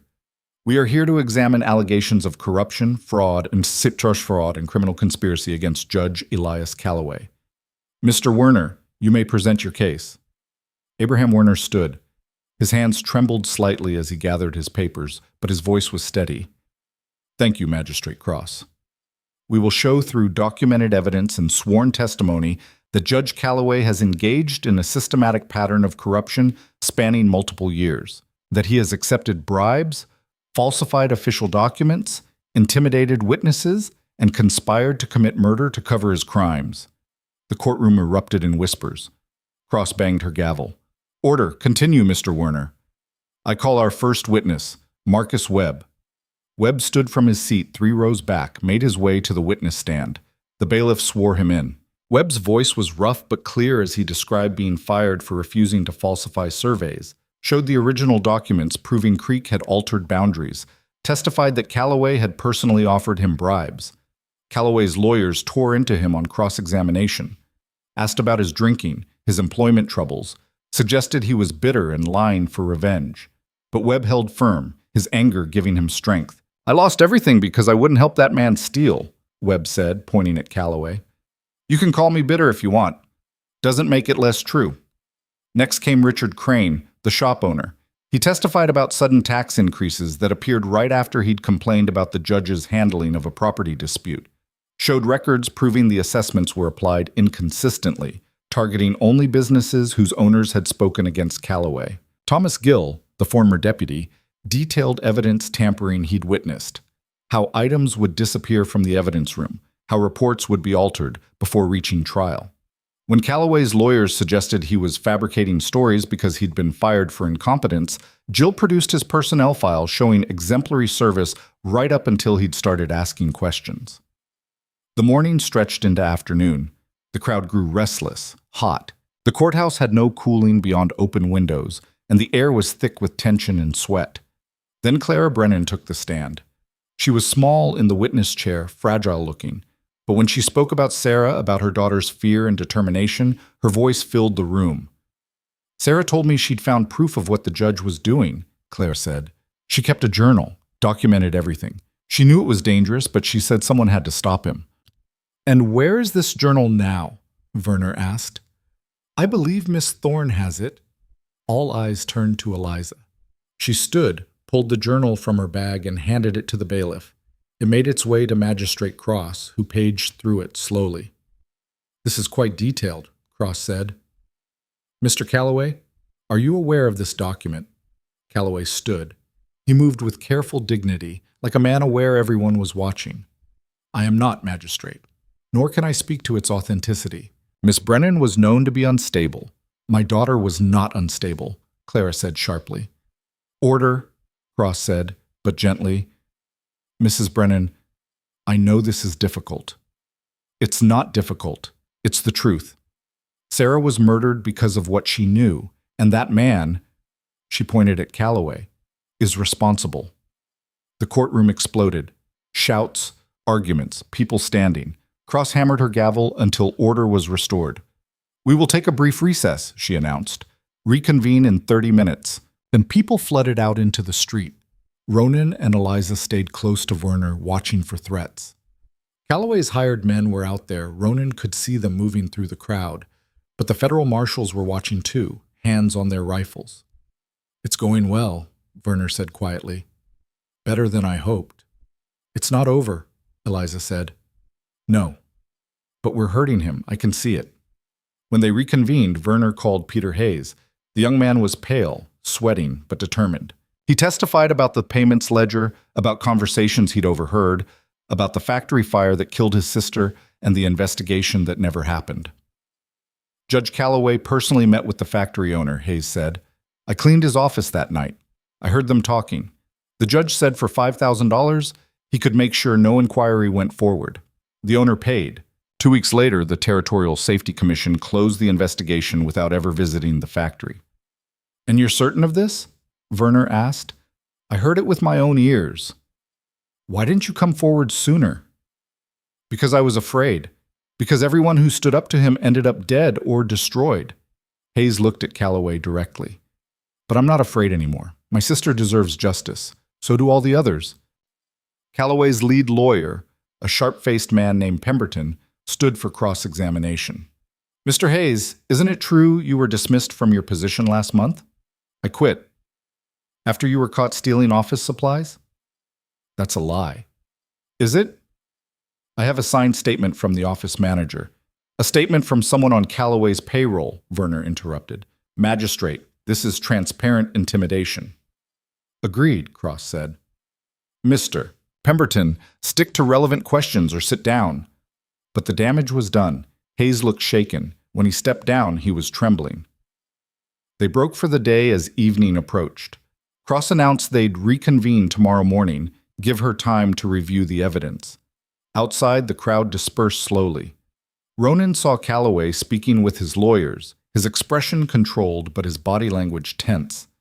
Their eyes met across the courthouse steps. The judge smiled, thin, cold, promising violence. That night they gathered again at Werner's office. The mood was cautiously optimistic. They'd made their case, put evidence on record, forced Calloway to defend himself. Tomorrow's closing arguments, Werner said. Then Cross will make her recommendation to the territorial government if she finds cause for criminal charges. He'll be arrested, Jill finished. Tried. Maybe even hanged. Don't celebrate yet, Ronan said. He's cornered now. Cornered animals bite. He was right. At midnight, someone set fire to Richard Crane's shop. By the time anyone noticed, the building was fully engulfed. Crane got out alive, but lost everything. The fire marshal called it arson, but couldn't prove who set it. The message was clear. This is what happens to people who testify. Dawn came with smoke still hanging over the east side of town. When they gathered at the courthouse, Crane was absent. So was Hayes. Werner got word that the young man had left town in the night, too frightened to stay. That left Webb, Jill, and Clara Brennan, 3 witnesses against a man with unlimited resources and no conscience. The courtroom filled again. Magistrate Cross took her seat, looking grimmer than yesterday. I've reviewed the evidence presented, she said, and I've conducted my own investigation into several of the claims. What I've found is deeply troubling. Before we proceed to closing arguments, I'm issuing a provisional order. Judge Calloway, you are suspended from all official duties pending the outcome of this inquiry. Furthermore, Calloway stood. This is outrageous. You have no authority. I have every authority, Cross said coldly. Sit down, Judge, or I'll have the marshals remove you. For a moment, Calloway looked like he might refuse. Then he sat, slowly, his face carved from ice. Furthermore, Cross continued, I'm recommending the Territorial Attorney General pursue criminal charges related to bribery, fraud, and obstruction of justice. Mr. Werner, you may make your closing statement. Werner stood. He'd prepared a speech, Ronan knew, something eloquent about justice and corruption. But when he opened his mouth, what came out was simpler. Everything you've heard over these 2 days is true, he said. Judge Calloway has spent years building a corrupt system that served only himself. He's stolen land, taken bribes, destroyed lives, and when people threatened to expose him, he killed them. Sarah Brennan, Thomas Thorne. How many others we don't even know about? He paused. We have the proof. We have the witnesses. All we need now is the courage to act on what we know. He sat down. Pemberton stood for Calloway's defense, launched into a technical argument about inadmissible evidence and unreliable witnesses. But Ronan could see people's eyes glazing over. The legal maneuvering didn't matter anymore. The truth was out. Cross called for a recess to make her final determination. Everyone filed out again, tense and exhausted. Ronan stood on the courthouse steps, watching the street. Something felt wrong. The hired gunmen were nowhere to be seen. That worried him more than if they'd been visible. Eliza touched his arm. What is it? I don't know, but something's coming. They didn't have to wait long. When they reconvened, Magistrate Cross stood to deliver her ruling, but before she could speak, the doors burst open. Judge Calloway stood there, no longer behind his table. He'd removed his jacket, rolled up his sleeves. In his right hand, he held a pistol. The marshals moved immediately, but Calloway was faster. He fired once. The bullet smashed into the ceiling, raining plaster down. Everyone screamed, dove for cover. Nobody moves, Calloway said. His voice was steady, calm. terrifying in its control. "This is over. I'm done playing by rules written by fools." "Judge Calloway," Cross said, standing her ground behind the bench. "Put the weapon down." "No. I built this town. I made it profitable, functional. And now you parasites want to tear down everything I've created because of some lies told by bitter failures?" He swung the gun toward Werner. You started this. The truth started this," Werner said. His voice shook, but he didn't back down. "You did this to yourself. The truth is whatever I say it is. That's how power works." Calloway's eyes swept the room, landed on Eliza. "And you. I offered you a way out. Offered you money. You could have walked away rich." "I don't want your money," Eliza said. She was on her feet now, standing in the aisle. Ronan tried to pull her back, but she shook him off. "I want justice for my brother." "Your brother was weak, just like you. Thomas was brave. He stood up to you when no one else would." "And look where it got him," Calloway smiled. "You want to join him? Keep talking." The marshals were trying to circle around, but the crowd was too dense, too panicked. Calloway saw them moving, fired again. The bullet took one marshal in the shoulder, spun him around. He fell hard. "I said nobody moves." Everything hung in terrible balance. Then Eliza did something that would either save them all or get them killed. She walked toward Calloway. "What are you doing?" Ronan hissed. She ignored him, kept walking, slow and steady, down the center aisle toward the man with the gun. "You want to shoot me?" she said. "Go ahead. Do it in front of everyone. Let them all see what you really are." Calloway raised the pistol, aimed it at her chest. "Stop walking." She didn't stop. "I said stop." "No." She was 10 feet away now. "You've been trying to kill me for weeks. Here's your chance. Take it. But everyone here will see. The magistrate, the marshals. Every person in this room will know you're a murderer." "They already know." "Knowing and seeing are different things." She stopped, 5 feet from the gun, close enough that he couldn't miss. "So do it. Prove you're exactly what we've been saying." The room was silent except for breathing. Ronan's heart hammered. His hand moved to his knife, but he knew he wouldn't be fast enough. If Calloway fired, Eliza was dead. The judge's hand trembled, just slightly, but Ronan saw it. "You're insane," Calloway said. "I'm tired. Tired of being afraid. Tired of watching you hurt people." Eliza's voice was soft now, almost gentle. "My brother died scared. Sarah died scared. I'm not dying scared, so shoot me or put the gun down, but make a choice." For a moment that lasted forever, Calloway stood with the pistol aimed at her heart. Then something in his expression changed. The control cracked. Rage flooded in. He pulled the trigger. The click of the hammer falling on an empty chamber was the loudest sound Ronan had ever heard. Calloway's face went from rage to confusion to something close to panic in the span of a heartbeat. He pulled the trigger again. Another empty click, and again. Nothing. Eliza stood perfectly still, 5 feet from the gun that should have killed her. Her face was white, but her eyes were steady. "Looking for these?" Thomas Gill's voice came from the side of the courtroom. The former deputy stood with his hand outstretched, 6 bullets resting in his palm. "Lifted them from your pocket when you were arguing with your lawyers before we came back in. Old habit from my law enforcement days. Always check who's armed." The courtroom exploded into chaos. People screaming, shoving, trying to get away or get closer. The remaining marshal rushed forward with his rifle raised, but Calloway was faster than he looked. He threw the useless pistol at the marshal's head, connected hard enough to stagger him, then grabbed Eliza by the arm and spun her around, using her body as a shield. "Back off!" Calloway shouted. Calloway. He had a knife now, small blade, the kind men carried for cutting cigars, but sharp enough to kill pressed against someone's throat. "Everyone back off, or I open her up right here." The marshal stopped, rifle still raised but no clear shot. Ronan was already moving, knife in hand, but Calloway saw him coming and pressed the blade harder against Eliza's neck. A thin line of blood appeared. "Don't," Calloway said. "Don't make me do it." Ronan froze. Their eyes met, Eliza's and his, and he saw something there that made his chest tight. Not fear. Resignation, maybe. Or acceptance. like she'd already made peace with how this ended. "Let her go," Magistrate Cross said. She stood behind her bench, hands flat on the wood. Her voice carried authority even in the chaos. "Judge Calloway, you're making this worse for yourself." "Worse? It can't get worse," Calloway's voice cracked. "You're going to destroy me. Strip everything I've built." "I won't let that happen." "You've destroyed yourself," Werner said. He'd stood up from his table, papers scattered at his feet. "Every choice you made led here.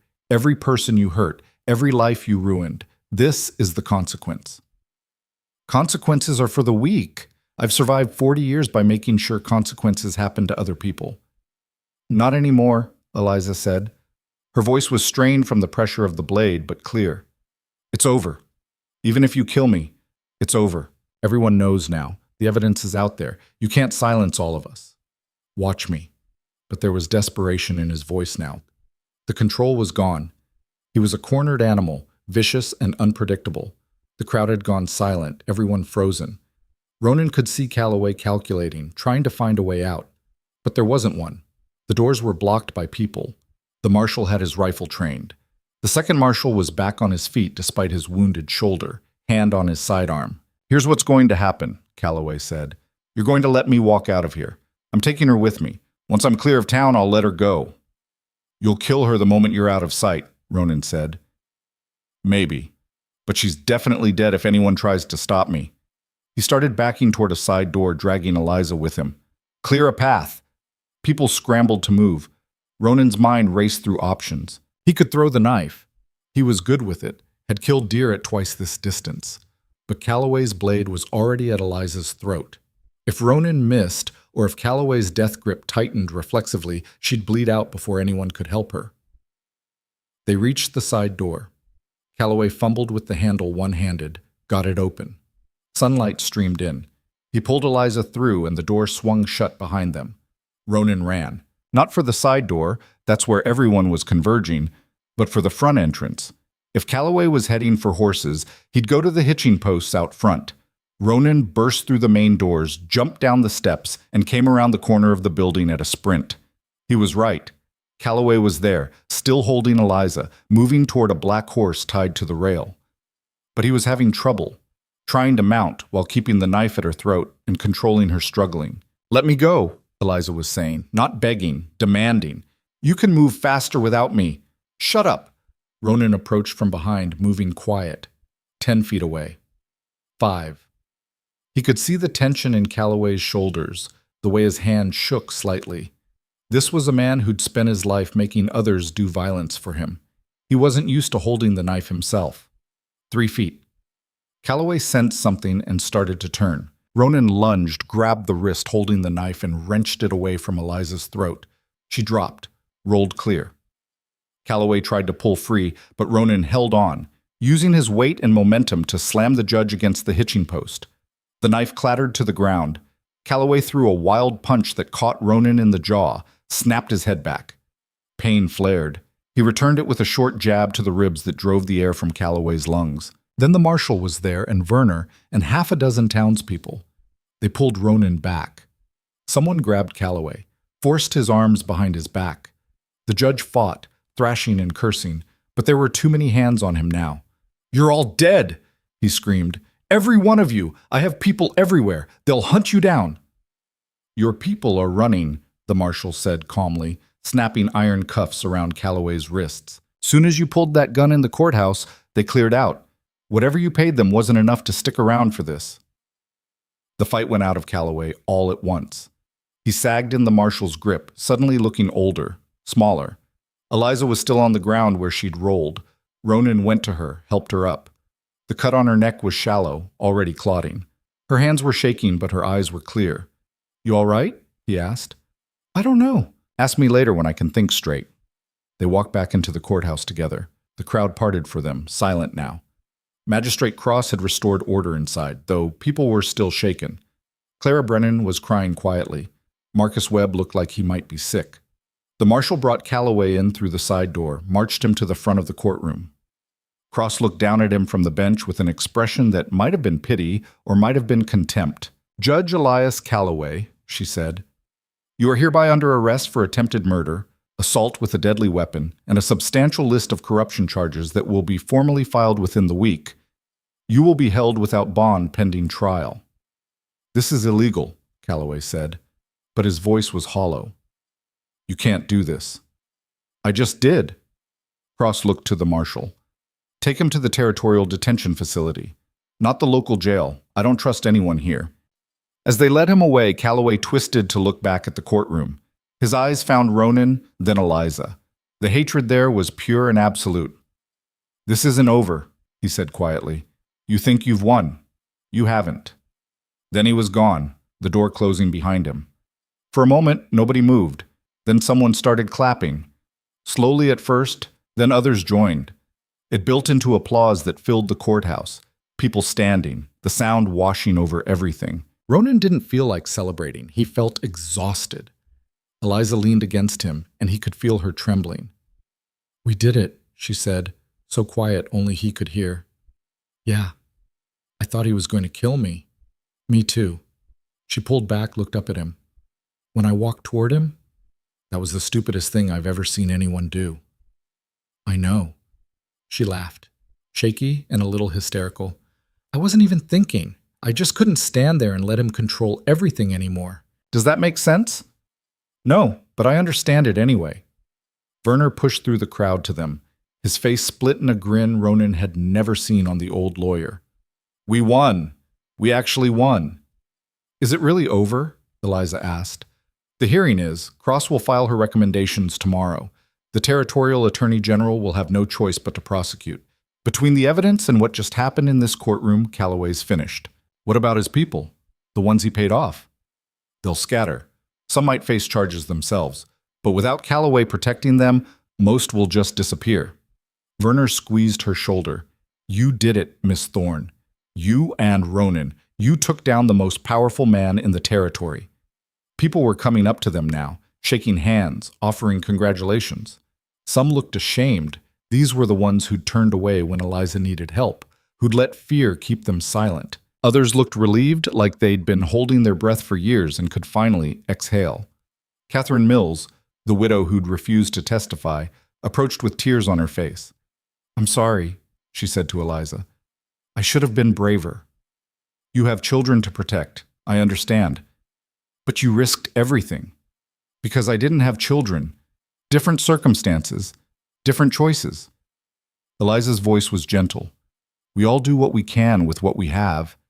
The woman nodded, touched Eliza's hand briefly, then melted back into the crowd.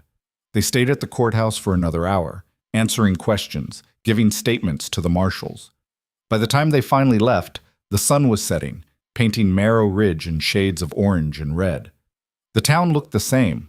Same dusty streets, same worn buildings. But something fundamental had shifted. People met their eyes now instead of looking away. A few even nodded or called out greetings. It's strange, Eliza said as they walked toward her store. I feel like everything should look different, but it's just the same town it was yesterday. Give it time. Change doesn't happen all at once. They reached the store. Eliza unlocked the door and they went inside. The space was dim and quiet, familiar in a way that felt almost foreign after the intensity of the courthouse. Ronan lit a lamp while Eliza pulled out the whiskey bottle. She poured 2 glasses, handed him one. To stupid plans that somehow work, she said. To not dying. They drank. The whiskey burned going down, sharp and real. Eliza set her glass down, touched the cut on her neck gingerly. I need to clean this. I'll help. In the back room, she sat on the edge of her cot while Ronan found clean cloth and water. He dabbed at the cut carefully. It wasn't deep. Calloway's blade had barely broken the skin, but it would scar. A thin line across her throat that she'd carry forever. Battle wound, Ronan said. That's one way to think of it. Better than the alternative. She was quiet while he worked. Then, softly, when he pulled the trigger and nothing happened, when I realized I wasn't dead, I didn't feel relieved. I felt angry. Does that make sense? At him? At everything. At the fact that it took this much. That people had to die before anyone would listen. That I had to bet my life just to be heard. Her hands clenched in her lap. Thomas died for this. Sarah died, others we don't even know about. and Calloway almost got away with all of it. But he didn't. Only because we got lucky. Because Jill thought to steal those bullets. If the gun had been loaded... She broke off, shook her head. Sorry, I shouldn't complain. We won. You can be angry and grateful at the same time. They're not mutually exclusive. She looked up at him. Is that how you feel? Ronan thought about it. About standing on the gallows with a rope around his neck. About 3 weeks in a cell waiting to die for something he didn't do. About Eliza's voice cutting through the crowd and giving him back his life. Yeah, he said. That's exactly how I feel. He finished cleaning the cut, bandaged it with a strip of cloth. They sat there in the dim light, neither moving, just existing in the strange calm after the storm. What happens now? Eliza asked finally. Calloway goes to trial, probably gets hanged. I meant with us. With you. Ronan hadn't let himself think that far ahead. Everything had been focused on survival, on exposing Calloway, on making it through one more day. The future had seemed like a luxury he couldn't afford. I don't know, he said honestly. The salvage agreement was for 7 years or until debts were paid. I guess we need to figure out what that means now. The store's still failing. I still can't pay you. I wasn't expecting payment, but legally, you bought my life. I figure after today, we're square. He stood up, suddenly restless. You don't owe me anything, Eliza. If you want me gone, I'll go. Do you want to go? That was the question, wasn't it? Ronan had spent most of his adult life alone in the mountains. He'd liked it that way. No complications, no obligations, no one to disappoint or be disappointed by. Then Eliza had pulled him off the gallows and into a war, and somewhere along the way he'd gotten used to having someone watch his back. No, he said, I don't want to go. She smiled, small but real. Good, because I have no idea how to run this place without you anymore. It was failing before I got here. True, but now it's failing with company. They laughed, and it felt good, normal. Like maybe they could have something resembling a regular life now that they weren't constantly fighting for survival. Over the next week, Marrow Ridge slowly transformed. Sheriff Harding resigned before he could be arrested, disappeared into the territory somewhere. His deputies scattered. Martin Creek, the corrupt surveyor, tried to run but was caught 2 towns over and brought back in chains. The town council held emergency elections. New people stepped up, including Marcus Webb, who was appointed temporary surveyor until proper elections could be held. Clara Brennan opened a school in her home, something Sarah had always wanted to do. Thomas Gill became interim sheriff, cleaning up the department one dirty cop at a time, and Eliza's store, slowly, started getting customers again. It wasn't a flood, more like a trickle. People came in hesitantly at first, testing the waters, but word spread that she'd stood up to Calloway, that she'd nearly died fighting corruption, and that meant something to the people who'd been suffering under his rule for years. Ronan fixed the windows properly, replaced the broken boards, started reorganizing inventory, using his contacts in the mountains to get better stock at reasonable prices. He built new shelves, repaired the porch, made the place look less like it was dying. Eliza handled the customers, the books, the daily operations. They worked side by side, falling into a rhythm that felt natural. Easy, even. 2 weeks after the hearing, a letter arrived from the Territorial Attorney General's office. Eliza read it aloud to Ronan while they ate breakfast in the back room. The Territory formally recognizes the invaluable service provided by Miss Eliza Thorne and Mr. Ronan Vale in exposing corruption and bringing a criminal to justice. As such, the Territory is pleased to offer a reward of $5,000 to be split equally between them. She set the letter down, staring at it like it might disappear. $5,000, she repeated. That's enough to save the store, Ronan said. That's enough to save it and expand it and still have money left over. She looked up at him, eyes wide. We're not going to lose everything. No, we're not. She started crying then, big helpless sobs that shook her whole body. Ronan moved around the table and held her while she fell apart. Not from sadness, from relief so overwhelming it had nowhere else to go. Sorry, she gasped. I'm sorry, Don't apologize. You earned this. We earned this. When she finally pulled herself together, she wiped her eyes and laughed at herself. I'm a mess. You're human. There's a difference. They spent the morning planning what to do with the money, how to reorganize the business, what kind of future they could build now that survival wasn't consuming all their energy. It felt surreal, hopeful, strange. At noon, Thomas Gill stopped by in his new sheriff's uniform. He looked uncomfortable in it, kept adjusting the badge on his chest. Just wanted to let you know, he said. Calloway's trial date got set. 3 weeks from now, they're bringing in judges from outside the territory to make sure it's fair. Will we have to testify again? Eliza asked. Probably, but this time it'll be different. This time he's the one in chains. After Jill left, Ronan and Eliza stood in the doorway of the store, looking out at the street. It was a quiet afternoon, a few people going about their business. Normal, peaceful. I keep expecting something else to go wrong, Eliza said. Like this is too good to last. Maybe it is, but worrying about it won't change anything. Spoken like a man who lived alone in the mountains for years. Helped me survive. She leaned against the doorframe. I'm glad you're not alone anymore. Me too. They stood there in comfortable silence, watching the town that had tried to kill them slowly become something that might be home. That night, Ronan lay on his usual spot behind the counter and stared at the ceiling. So much had changed in just a few weeks. He'd gone from condemned to freed to wanted to vindicated.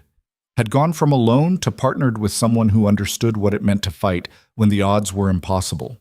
He thought about the noose, about how close he'd come to dying, about Eliza stepping forward with that deed in her hands and buying his life like it had value when everyone else had decided it didn't. In the back room, he could hear her moving around, getting ready for bed. Normal sounds, domestic. It should have felt wrong, confining. But it didn't. For the first time in longer than he could remember, Ronan felt like he belonged somewhere.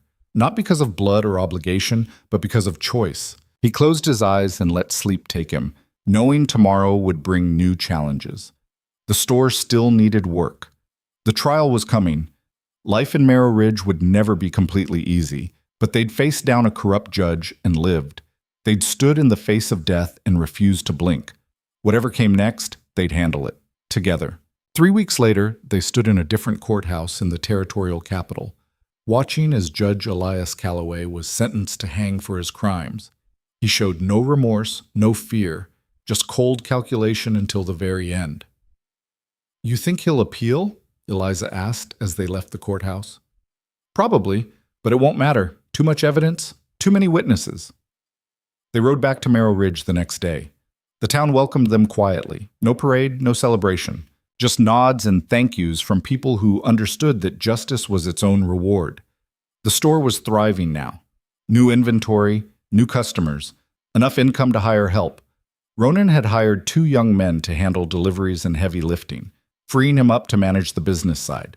Eliza had started sleeping better. The nightmares about Thomas had faded, replaced by dreams she sometimes told him about over morning coffee. Good dreams, about the future. One evening, 6 months after the trial, they closed up the store and sat on the newly repaired porch, watching sunset paint the mountains gold. You ever think about going back? Eliza asked. To the mountains, I mean. Living alone like you used to. Ronan considered it. Sometimes, but not seriously. Why not? Because this is better. She smiled. Running a failing general store is better than freedom in the wilderness? It's not failing anymore. And yes, this is better. They sat in silence as the light faded. Somewhere in the distance, a dog barked. Kids played in the street. The saloon piano started up, badly out of tune. Normal sounds of a normal town. Thank you, Eliza said quietly. For what? For staying. For fighting with me. For not running when you had the chance. You gave me my life back. Seemed rude to waste it. She laughed, and the sound made something warm settle in his chest. Judge Calloway hanged 3 months later. They didn't attend. Neither of them wanted to watch another person die, even one who deserved it. They heard about it later, how he'd gone to the gallows with the same cold expression he'd worn in court. Some said his last words were a curse against Merrill Ridge. Others said he stayed silent to the end. Ronan didn't care which version was true. The man was dead, and the poison he'd spread through the territory was finally being cleaned out. That was enough. Years later, people would tell the story of the shopkeeper and the mountain man who took down the most powerful judge in the territory. They'd embellish it, add details that never happened, turn it into legend. But the truth was simpler and somehow more profound. Two people who'd lost everything decided they'd lost enough. They fought back against a system designed to crush them. And through courage, desperation, and more than a little luck, they won. It wasn't a perfect victory. Scars remained, literal and otherwise. The cut on Eliza's throat faded to a thin white line but never disappeared. Ronan still had nightmares about the noose sometimes, but they had each other. They had a business that thrived. They had a town that respected them. Most importantly, they had proved something that people in places like Merrill Ridge needed to believe, that courage could rewrite fate, that truth could overcome power, and that two outcasts could change an entire town. Standing on her porch that evening, watching the sunset behind the mountains he used to call home, Ronan realized he'd found something he never knew he was looking for. Not just survival, not just vindication, but a reason to keep fighting when fighting seemed pointless. A partner who understood the weight of sacrifice. A place where his life had meaning beyond just existing. Home. "You're thinking loud," Eliza said, pulling him from his thoughts. "Sorry." "What about?" He looked at her, this woman who'd bet everything on a stranger's innocence and somehow won. "Just thinking we got lucky." "Luck had nothing to do with it. We fought for this." "True, but we also could have died a dozen times over." "But we didn't." She stood up, stretched. "Come on, dinner won't cook itself and I'm starving." They went inside together, closing the door on another day and a life they'd built from ruins and refusal to surrender. Outside, Merrill Ridge settled into night. The corruption that had poisoned it for years was gone. Good people were rebuilding. Justice, imperfect but real, had been served. And in a small general store on the east side of town, two people who'd survived the noose and the knife sat down to dinner, grateful to be alive, grateful to have found each other in the chaos. The war was over. They had won. And tomorrow, the real work of living would begin again. The real work of living turned out to be harder than fighting for survival. At least in a fight, you knew what you were up against. Building something from scratch meant facing uncertainty every single day, and Ronan discovered he wasn't particularly good at it. 2 months after Calloway's execution, he stood in the store's back room staring at a ledger that refused to make sense. Numbers blurred together. Eliza had explained the accounting system 3 times, but his brain kept sliding off it like water off oiled leather. "You're doing it wrong again," Eliza said from the doorway. "I know. The expenses go in the left column. I put them there. That's the income column." Ronan set the pen down with more force than necessary. "This is why I lived in the mountains. Trees don't require ledgers. Trees also don't pay bills." She came over, looked at his work, and sighed. "Okay, start over. Clean page. We've been doing this for an hour. Then one more time won't kill you." She pulled up a chair, sat beside him. "Look, it's not that complicated. Money comes in, you write it here. Money goes out, you write it there. End of the week, you subtract the second from the first and see if we're making or losing money. I can track a deer through 3 miles of forest in a snowstorm. I can tell you what kind of animal passed through an area just from scat and broken branches. But this," he gestured at the ledger, "this makes no sense. Because you're thinking about it like tracking. It's not. It's just organization. Organization is worse than tracking." Eliza laughed, and the sound eased some of his frustration. She'd been laughing more lately. The tight, hunted look she'd worn for months had faded, replaced by something that looked almost like contentment. "All right," she said, "new plan. I handle the books. You handle the inventory and the heavy work. We play to our strengths." "That was always the plan." "I know, but you've been trying to learn everything, like you don't trust me to run the business side." Ronan looked at her. "That's not it." "Then what is it?" He struggled to put it into words. "I just want to be useful. Want to pull my weight. You saved my life. We've been over this." "I know, but I still feel like I owe you." "Like if I'm not doing everything perfectly, I'm failing somehow."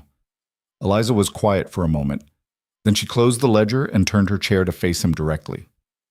Ronan, you rebuilt this entire store. You fixed everything that was broken, brought in new suppliers, reorganized the inventory so it actually makes sense. You scared off the 3 different groups of thugs who thought they could intimidate us after Calloway died. You're here every morning before I wake up and you work until after I go to sleep. If that's not pulling your weight, I don't know what is. But the books? I don't need you to do the books. I need you to do what you're good at, and what you're good at is everything except numbers on paper. She reached over, closed his ledger completely. So let's make a deal. I'll never ask you to do accounting again, and you'll never ask me to spend a night alone in the mountains tracking elk. You might like tracking elk. I absolutely would not. He smiled despite himself. All right, deal. They shook on it, and something that had been knotted up in Ronan's chest loosened. He'd been so focused on proving his worth that he'd forgotten they were supposed to be partners, not competitors. That evening, they had dinner with Abraham Werner at his home. His wife, Margaret, had cooked a roast that fell apart at the touch of a fork. Werner poured wine from a bottle he'd been saving, and they ate at a real dining table with real china. It felt surreal. 6 months ago, Ronan had been eating stale bread in a cell, waiting to die. Now he was having dinner parties with lawyers. I heard from the territorial governor's office, Werner said as they ate. They want to do a formal ceremony. Honor the people who exposed the corruption. You two would be the guests of honor. Eliza set her fork down. No. It would be good for your reputation. We don't need ceremony. We just need to be left alone to run our business. The territory wants to recognize what you did.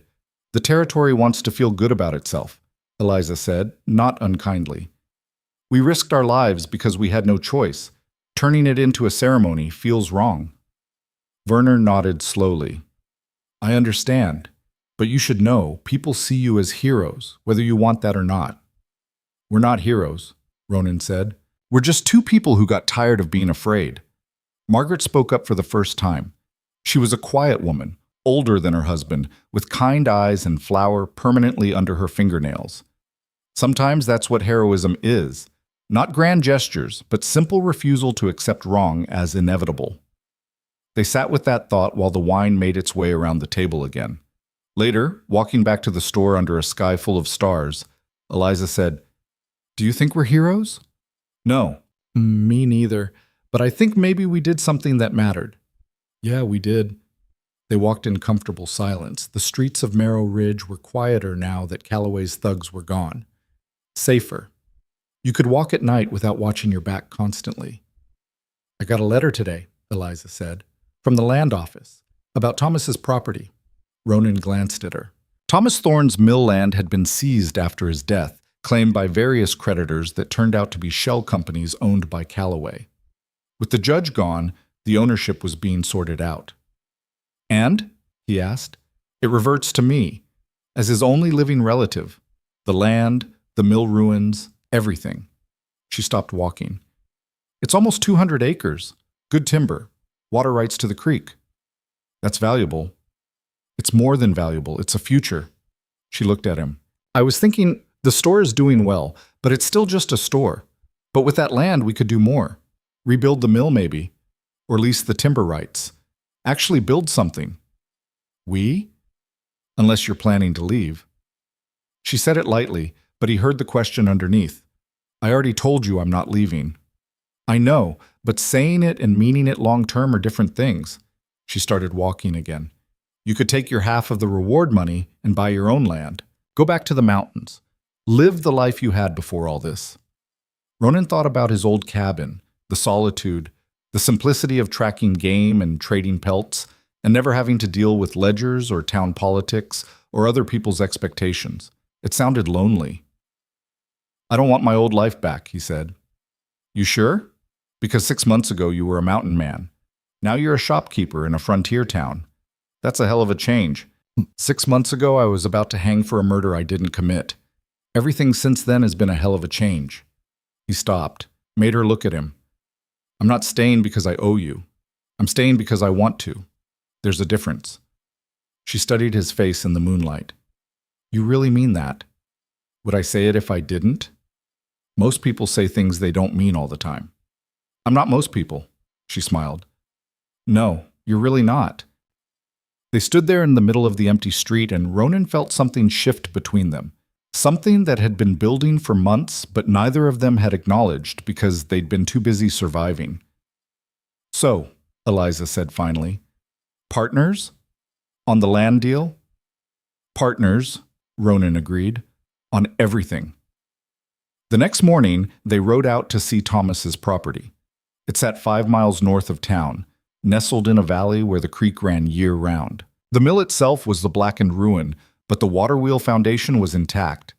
The surrounding forest was dense with good timber, pine and fir and oak that would fetch premium prices.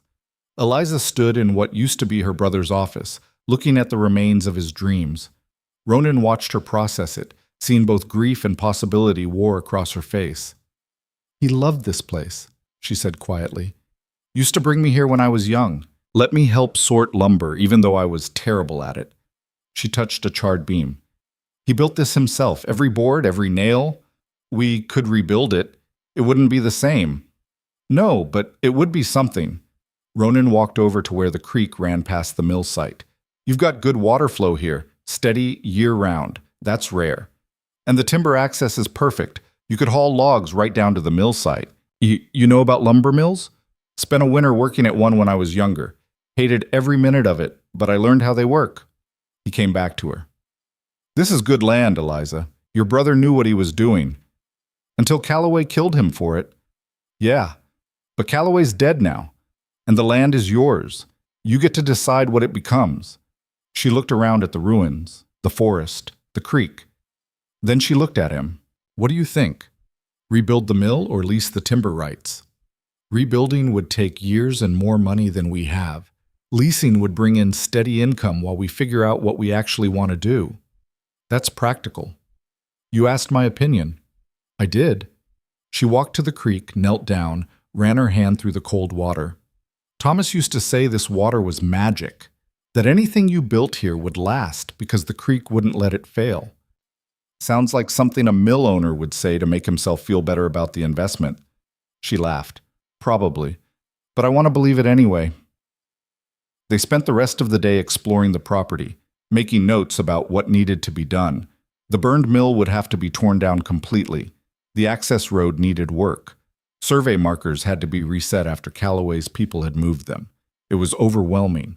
But it was also possibility, raw and unformed, waiting to be shaped. That night, back at the store, they made plans. Real plans.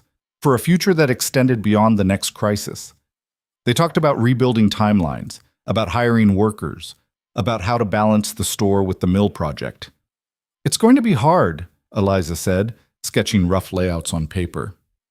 Running 2 operations at once. Everything worth doing is hard. Is that mountain man wisdom? That's just reality. She smiled, kept sketching. Her hair had come loose from its bun and fell around her face. She looked younger when she wasn't tense, when she let herself imagine futures instead of just surviving presents. Ronan felt something warm and complicated settle in his chest.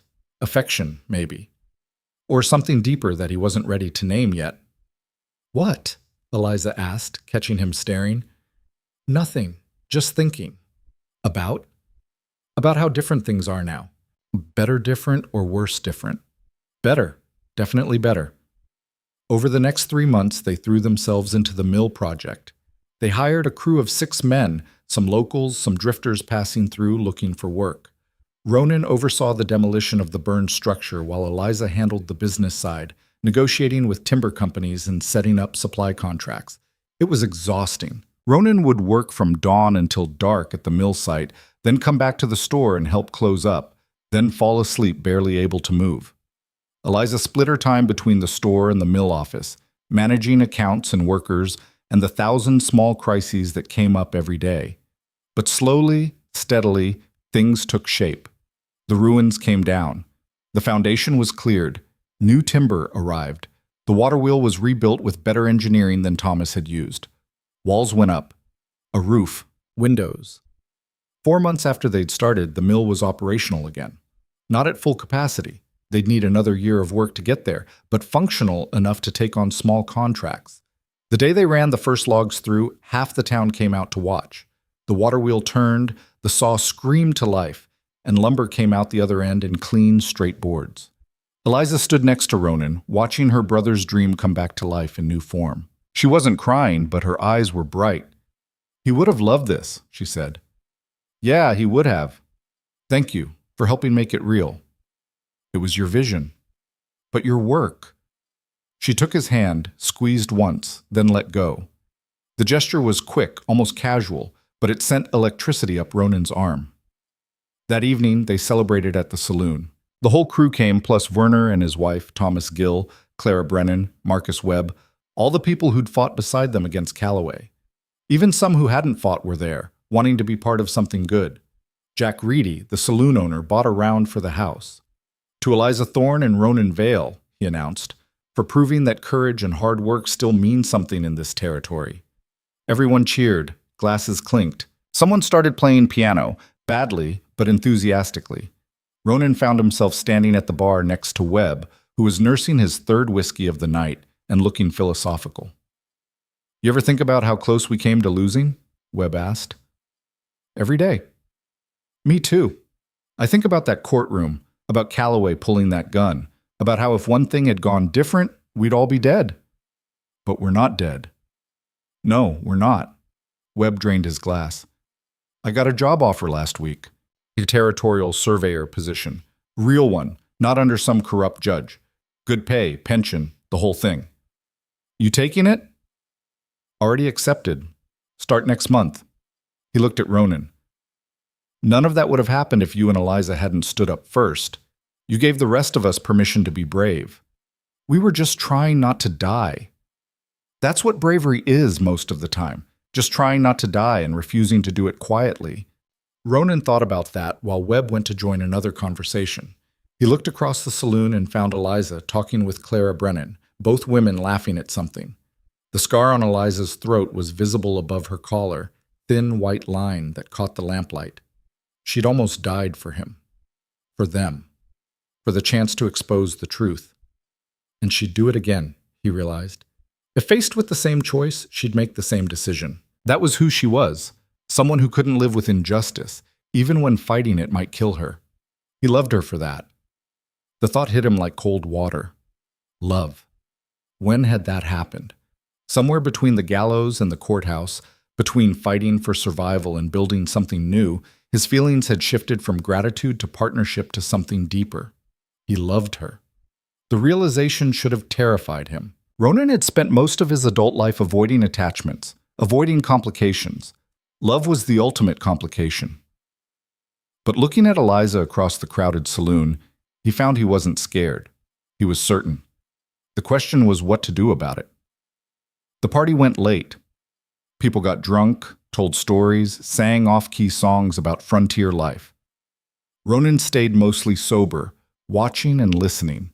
This was what community looked like, messy and loud and imperfect, but real. Around midnight, he and Eliza walked back to the store. She was tipsy, not drunk, but relaxed in a way he rarely saw her. She'd let her hair down completely, and it hung past her shoulders, catching moonlight. "That was nice," she said, "having people celebrate something good instead of just surviving another day." "Yeah, it was." "Do you think we can keep this going? The mill, the store, all of it." "I think if we could take down Calloway, we can handle running a business." "Those aren't the same thing at all." "True, but we're good at figuring things out as we go." They reached the store. Eliza unlocked the door but didn't go in immediately. She stood in the doorway, looking back at the street. "I used to hate this town," she said quietly. "After Thomas died, I hated everything about it. The people who turned away, the ones who pretended not to see the corruption. I wanted to leave so badly. Start over somewhere else." "What changed?" "You, partly. The fight. Realizing that running away doesn't fix anything, it just moves the problem somewhere else." She turned to look at him. "And I guess I learned that home isn't about the place. It's about the people who'll stand beside you when everything goes to hell." Ronan wanted to kiss her. The urge was sudden and overwhelming. But something held him back, maybe the knowledge that crossing that line would change everything between them. Maybe fear that she didn't feel the same way. Maybe just respect for what they already had. We should get some sleep, he said instead. Early start tomorrow. If she was disappointed, she didn't show it. Right, early start. They went inside. Eliza headed to her room. Ronan settled into his usual spot behind the counter, but he didn't sleep for a long time, just stared at the ceiling and thought about love and timing and whether some risks were worth taking. The mill business grew steadily over the next 6 months. They hired more workers, took on bigger contracts. The store continued thriving. Money came in faster than it went out, a novel experience for both of them. Ronan moved out of his spot behind the counter and into a small house on the mill property. It was practical. He needed to be on site more to oversee operations, but it also felt like he was putting distance between himself and Eliza, and he hated that feeling. They still saw each other daily, still worked together, made decisions together, but something had shifted. There was an awkwardness now that hadn't existed before, like they were both waiting for something neither wanted to name. It came to a head on a cold November evening. Ronan was finishing up at the mill when Eliza rode out to find him. She looked agitated, her horse breathing hard from the ride. "What's wrong?" he asked immediately. "Nothing's wrong. I needed to talk to you." She dismounted, tied the horse. "Can we go somewhere private?" They walked to the creek away from the workers. The sun was setting, painting everything in shades of orange and red. The water ran fast and cold, carrying the first hints of winter. "I got another letter today," Eliza said, "from a lawyer in the capital. Apparently Calloway had a will, and in it, he left me something." Ronan felt cold settle in his gut. "Left you what?" "His house. The big one on the hill overlooking town. And a substantial sum of money. She pulled the letter from her pocket, handed it to him. "It's a lot of money, Ronan. Enough to expand the mill operations, buy more land, whatever we want." He read the letter. The amount made his head spin. "Why would he leave you anything?" "The lawyer thinks it was guilt, or maybe just spite. One last way to make my life complicated, even after death." She took the letter back. "The will was written 2 years ago before everything happened. Back when Thomas was still alive and I was just the invisible shopkeeper nobody noticed.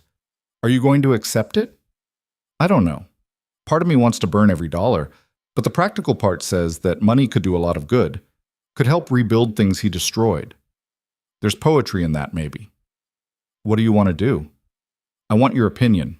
We're partners. This affects both of us." Ronan looked out at the creek, watching water flow over rocks. "Take the money. Use it to build something that would make him roll in his grave. Use it to help the people he hurt. That's better justice than burning it." "You sure?" "Yeah, I'm sure." She was quiet for a moment, then, "There's something else, something I need to say, and I don't know how." "Just say it. When you moved out to the mill house, I know it was practical. I know it made sense. But it felt like you were leaving, like maybe you'd finally had enough of this partnership, of me, of all of it." "That's not—" "Let me finish." She held up a hand. "I know I'm difficult. I know I push too hard, expect too much. I know I'm not easy to be around. But somewhere along the way, you became the most important person in my life. And the thought of you leaving, of going back to the mountains or just deciding you're done, it terrifies me." Ronan stared at her. "Eliza, I'm not asking for anything. I just need you to know. Need you to understand that whatever this is between us, it matters to me. You matter to me. More than I know how to say." He should have had words ready. Should have prepared for this conversation, but all his careful thoughts scattered like leaves in wind. "I love you," he said. She blinked. "What?" "I'm in love with you. Have been for months. I moved out to the mill house because I was scared that if I stayed close, I'd do something stupid like tell you that, and then everything between us would get complicated, and I'd probably ruin it." "You love me," she repeated, like she was testing the words. "Yeah." "You complete idiot." "What?" "I've been in love with you since you rebuilt the front porch without being asked. Since you stood beside me in that courtroom knowing we'd probably die. Since you chose to stay when you could have left 100 times. She closed the distance between them. "And you've been avoiding me because you were scared. I've been avoiding you because I didn't want to lose what we had. You can't lose what's already yours, you stubborn mountain man." Then she kissed him, and everything that had been building for months finally broke through. It wasn't gentle or tentative, it was fierce and certain, like everything else about her.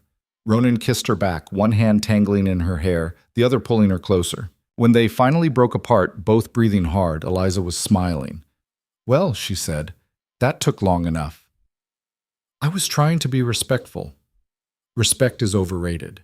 She kissed him again, softer this time. "Move back into the store, or I'll move out to the mill house. I don't care which.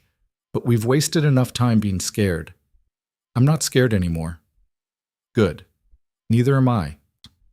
They stood by the creek as the last light faded, holding each other, finally admitting what they'd both known for longer than either wanted to acknowledge.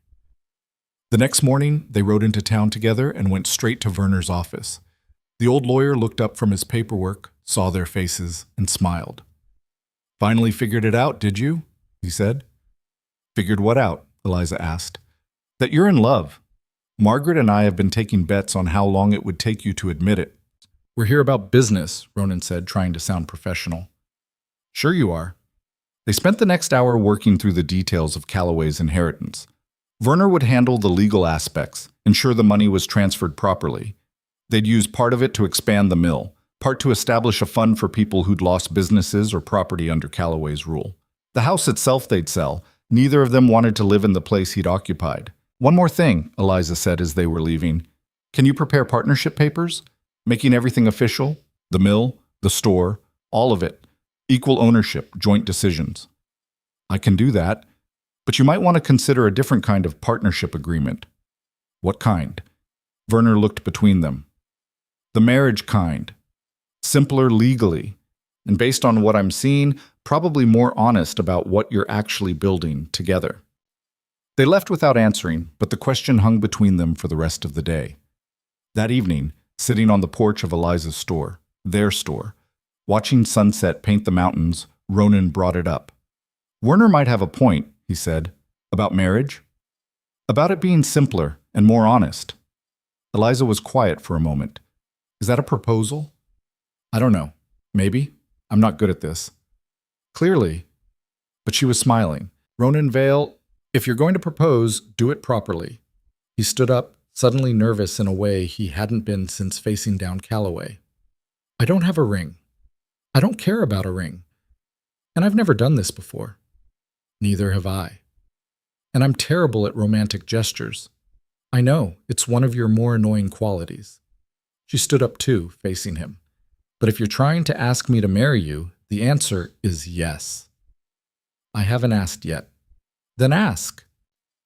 He took her hands, felt them warm and calloused in his. Real. Solid. Here. "Eliza Thorne, will you marry me?" "Yes, you idiot. I just said yes." "You said yes before I asked." "Because I knew you'd overthink it and take forever. So yes, I'll marry you. I'll be your wife and your partner and the person who tells you when you're being stupid, which will be often." He laughed, pulled her close, kissed her until they were both breathless again. Somewhere in the distance, someone rang the church bell. Random timing, but it felt appropriate. They were married 3 weeks later in a simple ceremony at the courthouse. The same courthouse where they'd faced down Calloway, where truth had finally overcome corruption. It seemed fitting. Werner officiated. Margaret cried. Half the town showed up, crowding into the courtroom to witness the shopkeeper and the mountain man make their partnership permanent. Clara Brennan brought flowers from Sarah's grave, wildflowers that grew on the hillside where her daughter was buried. "She would have wanted to be here," Clara said, pressing them into Eliza's hands. "She believed in standing up for what's right, just like you." Marcus Webb gave them a surveyor's map of their combined properties. The store, the mill, the land that had belonged to Thomas. "So you never forget how far you've come," he said.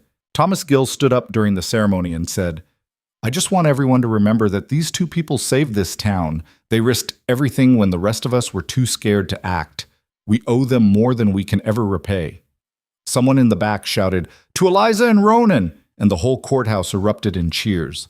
When it was over, when the papers were signed and they were legally bound to each other, Ronan and Eliza walked out of the courthouse into afternoon sun. People threw rice, congratulated them, pressed gifts into their hands. They rode out to the mill together, to the house Ronan had built. It was bigger now, He'd added a second room, fixed the roof, built a proper porch, making it suitable for 2 people instead of 1. "Welcome home, Mrs. Vale," he said as they stood in the doorway. "Keep calling me that, and I might have to hit you." "You're keeping Thorn?" "For business. Thorn and Vale has a better ring than just Vale." She walked inside, looked around at the space that was now theirs. "Besides, Thomas deserves to have his name attached to something good. This feels right." They spent their first night as husband and wife in front of the fireplace, talking about the future. Not just the next day or week, but years ahead, children maybe, expanding the business, building something that would outlast them. "You ever regret it?" Eliza asked, her head resting on his shoulder. "Staying here? Giving up your freedom?" "This is freedom, just a different kind. More complicated kind." "Yeah, but better." She was quiet for a moment. "I think about that day sometimes. The day I bought you. How insane it was. How I had no plan, no idea if it would work. I just knew I couldn't watch them hang you." "Why not? You didn't know me." "I knew enough. Knew you'd testified against Calloway. Knew he wanted you dead. That was enough." She shifted to look at him. "And I think part of me knew I couldn't keep living the way I was. Small, scared, invisible. Buying you meant committing to fight. And once I did that, everything else followed. So I should be thanking you for using me to find your courage?" "Something like that." He kissed the top of her head. "Thank you then. For being crazy enough to save me. For being brave enough to fight. For being stubborn enough to not give up when any sane person would have." "You're welcome. And thank you for staying, for believing in this when I didn't, for being the kind of man worth saving." They sat in comfortable silence, watching fire cast shadows on the walls. Outside, the creek ran past, the same water that had powered Thomas's mill and now powered theirs. Constant, enduring. The months that followed were hard but good. The mill expanded. They hired more workers, took on bigger contracts. Thorn and Vale became known throughout the territory as a reputable operation, fair prices, good quality, honest dealing. The store continued thriving under a manager they hired, a young woman named Beth, who'd lost her father to one of Calloway's schemes. She ran it with efficiency that impressed even Eliza. They used Calloway's money exactly as planned, helping rebuild businesses, supporting families who'd been destroyed by his corruption. Every dollar became an act of justice, a reversal of his evil. On the first anniversary of their wedding, they stood at Thomas's grave on the hillside above the mill. Eliza placed flowers, the same wildflowers Clara had brought to the ceremony. "We did it," she said quietly. "We built something he'd be proud of." "He'd be proud of you," Ronan corrected, "for not letting his death be meaningless, for making sure his sacrifice mattered." "Our sacrifice? You nearly died too." "But I didn't. Thanks to you." She leaned against him and they looked out over the valley. The mill was running, smoke rising from its chimney. Workers moved in organized chaos, processing timber that would build houses and businesses across the territory, creating instead of destroying. "Do you think it's enough?" Eliza asked. "Do you think we've done enough to balance what Calloway destroyed?" "I don't know if it ever balances, but we've done something. Made something good from something evil. That counts." "Yeah, it does." 2 years after they'd taken down Calloway, Eliza gave birth to a daughter. They named her Sarah, after the woman whose journal had started everything. Clara Brennan cried when they told her, said it was the greatest honor anyone could give her dead daughter. Ronan held his daughter with hands that had killed, had fought, had built, and felt terror mix with love in his chest. This tiny person depended on him completely. He'd spent his life avoiding exactly this kind of responsibility. But looking down at Sarah's face, at Eliza exhausted and radiant in the bed, he realized this was what he'd been running from all those years in the mountains. Not responsibility. Connection. The terrifying vulnerability of loving people who could be hurt. "You're thinking too loud," Eliza said. "I'm scared," he admitted. "Good, so am I. But we'll figure it out." "How do you know?" "Because we've figured out everything else. Compared to taking down a corrupt judge, raising a child should be easy." "That's a terrible comparison." "I know, but it's the one we've got." They brought Sarah home to the mill house, and life shifted again. Schedules revolved around feeding and sleeping and the constant needs of an infant. The business didn't stop. They had too many people depending on them for that. But it adapted. Ronan learned to work with a baby strapped to his chest. Eliza managed accounts while breastfeeding. They took turns with nighttime wakings, supporting each other through exhaustion that made fighting Calloway seem easy by comparison. But there were also moments of perfect peace. Sarah sleeping in a crib Ronan had built himself. Eliza singing lullabies in a voice she'd never let anyone else hear. The three of them sitting on the porch watching sunset paint the mountains. Family. Home. Things Ronan had convinced himself he didn't need, only to discover they were everything. 3 years after Calloway's execution, on a warm spring morning, Ronan and Eliza stood at the overlook where the creek met the valley. Below them, the mill was in full operation. Above them, mountains stretched toward sky. "I've been thinking," Eliza said, "about expanding again. There's good timberland to the west. We could double our operation. Or we could stay this size and actually see our daughter grow up. We can do both. Can we? Or are we just chasing bigger and bigger wins because we got used to fighting?" She considered that. Maybe. But I think it's more that we learned we're capable of building things, and now we want to see how much we can build. That's fair. He put his arm around her. As long as we remember why we're building it. For Sarah. For the people who work for us. For the town that gave us a second chance. She leaned into him. And for us. For the life we fought for. They stood there watching their world turn below them. The mill, the workers, the life they'd carved from disaster. It wasn't perfect, nothing ever was, but it was theirs, built on courage and stubbornness and refusal to let evil win. 5 years later, they had a son. They named him Thomas, and Clara cried again, said the Thorn name would live on in goodness instead of tragedy. 10 years later, their operation had expanded to 3 mills. They employed over 50 people, provided good wages and safe conditions. Thorn and Vale was known throughout the region as the business to aspire to. Ethical, successful, proof that you didn't need corruption to thrive. Merrill Ridge grew with them. New businesses opened. Good people moved in, drawn by opportunity and justice. The town that had nearly murdered Ronan Vale became a place where fairness mattered more than power. Sometimes, on quiet evenings, Ronan and Eliza would sit on their porch and watch their children play in the yard. Sarah was 8 now, serious and thoughtful like her mother. Thomas was 5, wild and curious like his father used to be. "You ever think about that day?" Eliza asked one such evening. "The gallows?"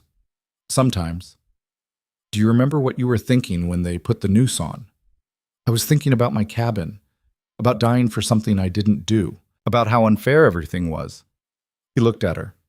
"And then you spoke up, and everything changed." "I was terrified," she admitted, "standing in front of all those people, betting everything on a stranger's innocence. I nearly turned around a dozen times." "But you didn't." "No, because I was more afraid of staying silent than of speaking up. Thomas had just died. Sarah was dead. I couldn't watch another person be destroyed without trying to stop it." She smiled. "Best decision I ever made. Even though it nearly killed you?" "Especially because of that. We both know now what we're capable of, what we're willing to risk. That knowledge shapes everything else." Their children's laughter carried across the yard. Below, the creek ran constant. Above, stars started appearing as daylight faded. Ronan thought about the man he'd been, solitary, careful, avoiding attachments. That man was gone, replaced by someone who'd learned that connection was worth the risk, that love was worth fighting for, that building something good mattered more than protecting yourself from being hurt. "No regrets?" Eliza asked. "None. You?" "Not a single one." They sat in comfortable silence as night fell over the valley. The mill was quiet now, workers gone home to their own families. But tomorrow it would roar to life again, processing timber that would become homes and businesses across the territory. Creating, building, making something better from what had been broken. In Merrill Ridge's small cemetery, Thomas Thorne's grave stood under an oak tree. Someone, probably Clara, kept it cleaned, kept fresh flowers there. The headstone read, "Thomas Thorne." He stood for what was right. Next to it, space had been reserved for Eliza, and beside that, for Ronan. When their time came, They'd rest there together, near the brother who'd started it all by refusing to stay silent. But that was far in the future. For now, they had children to raise, a business to run, a life to live. They had each other, forged in fire and blood and stubbornness, into something stronger than either had been alone.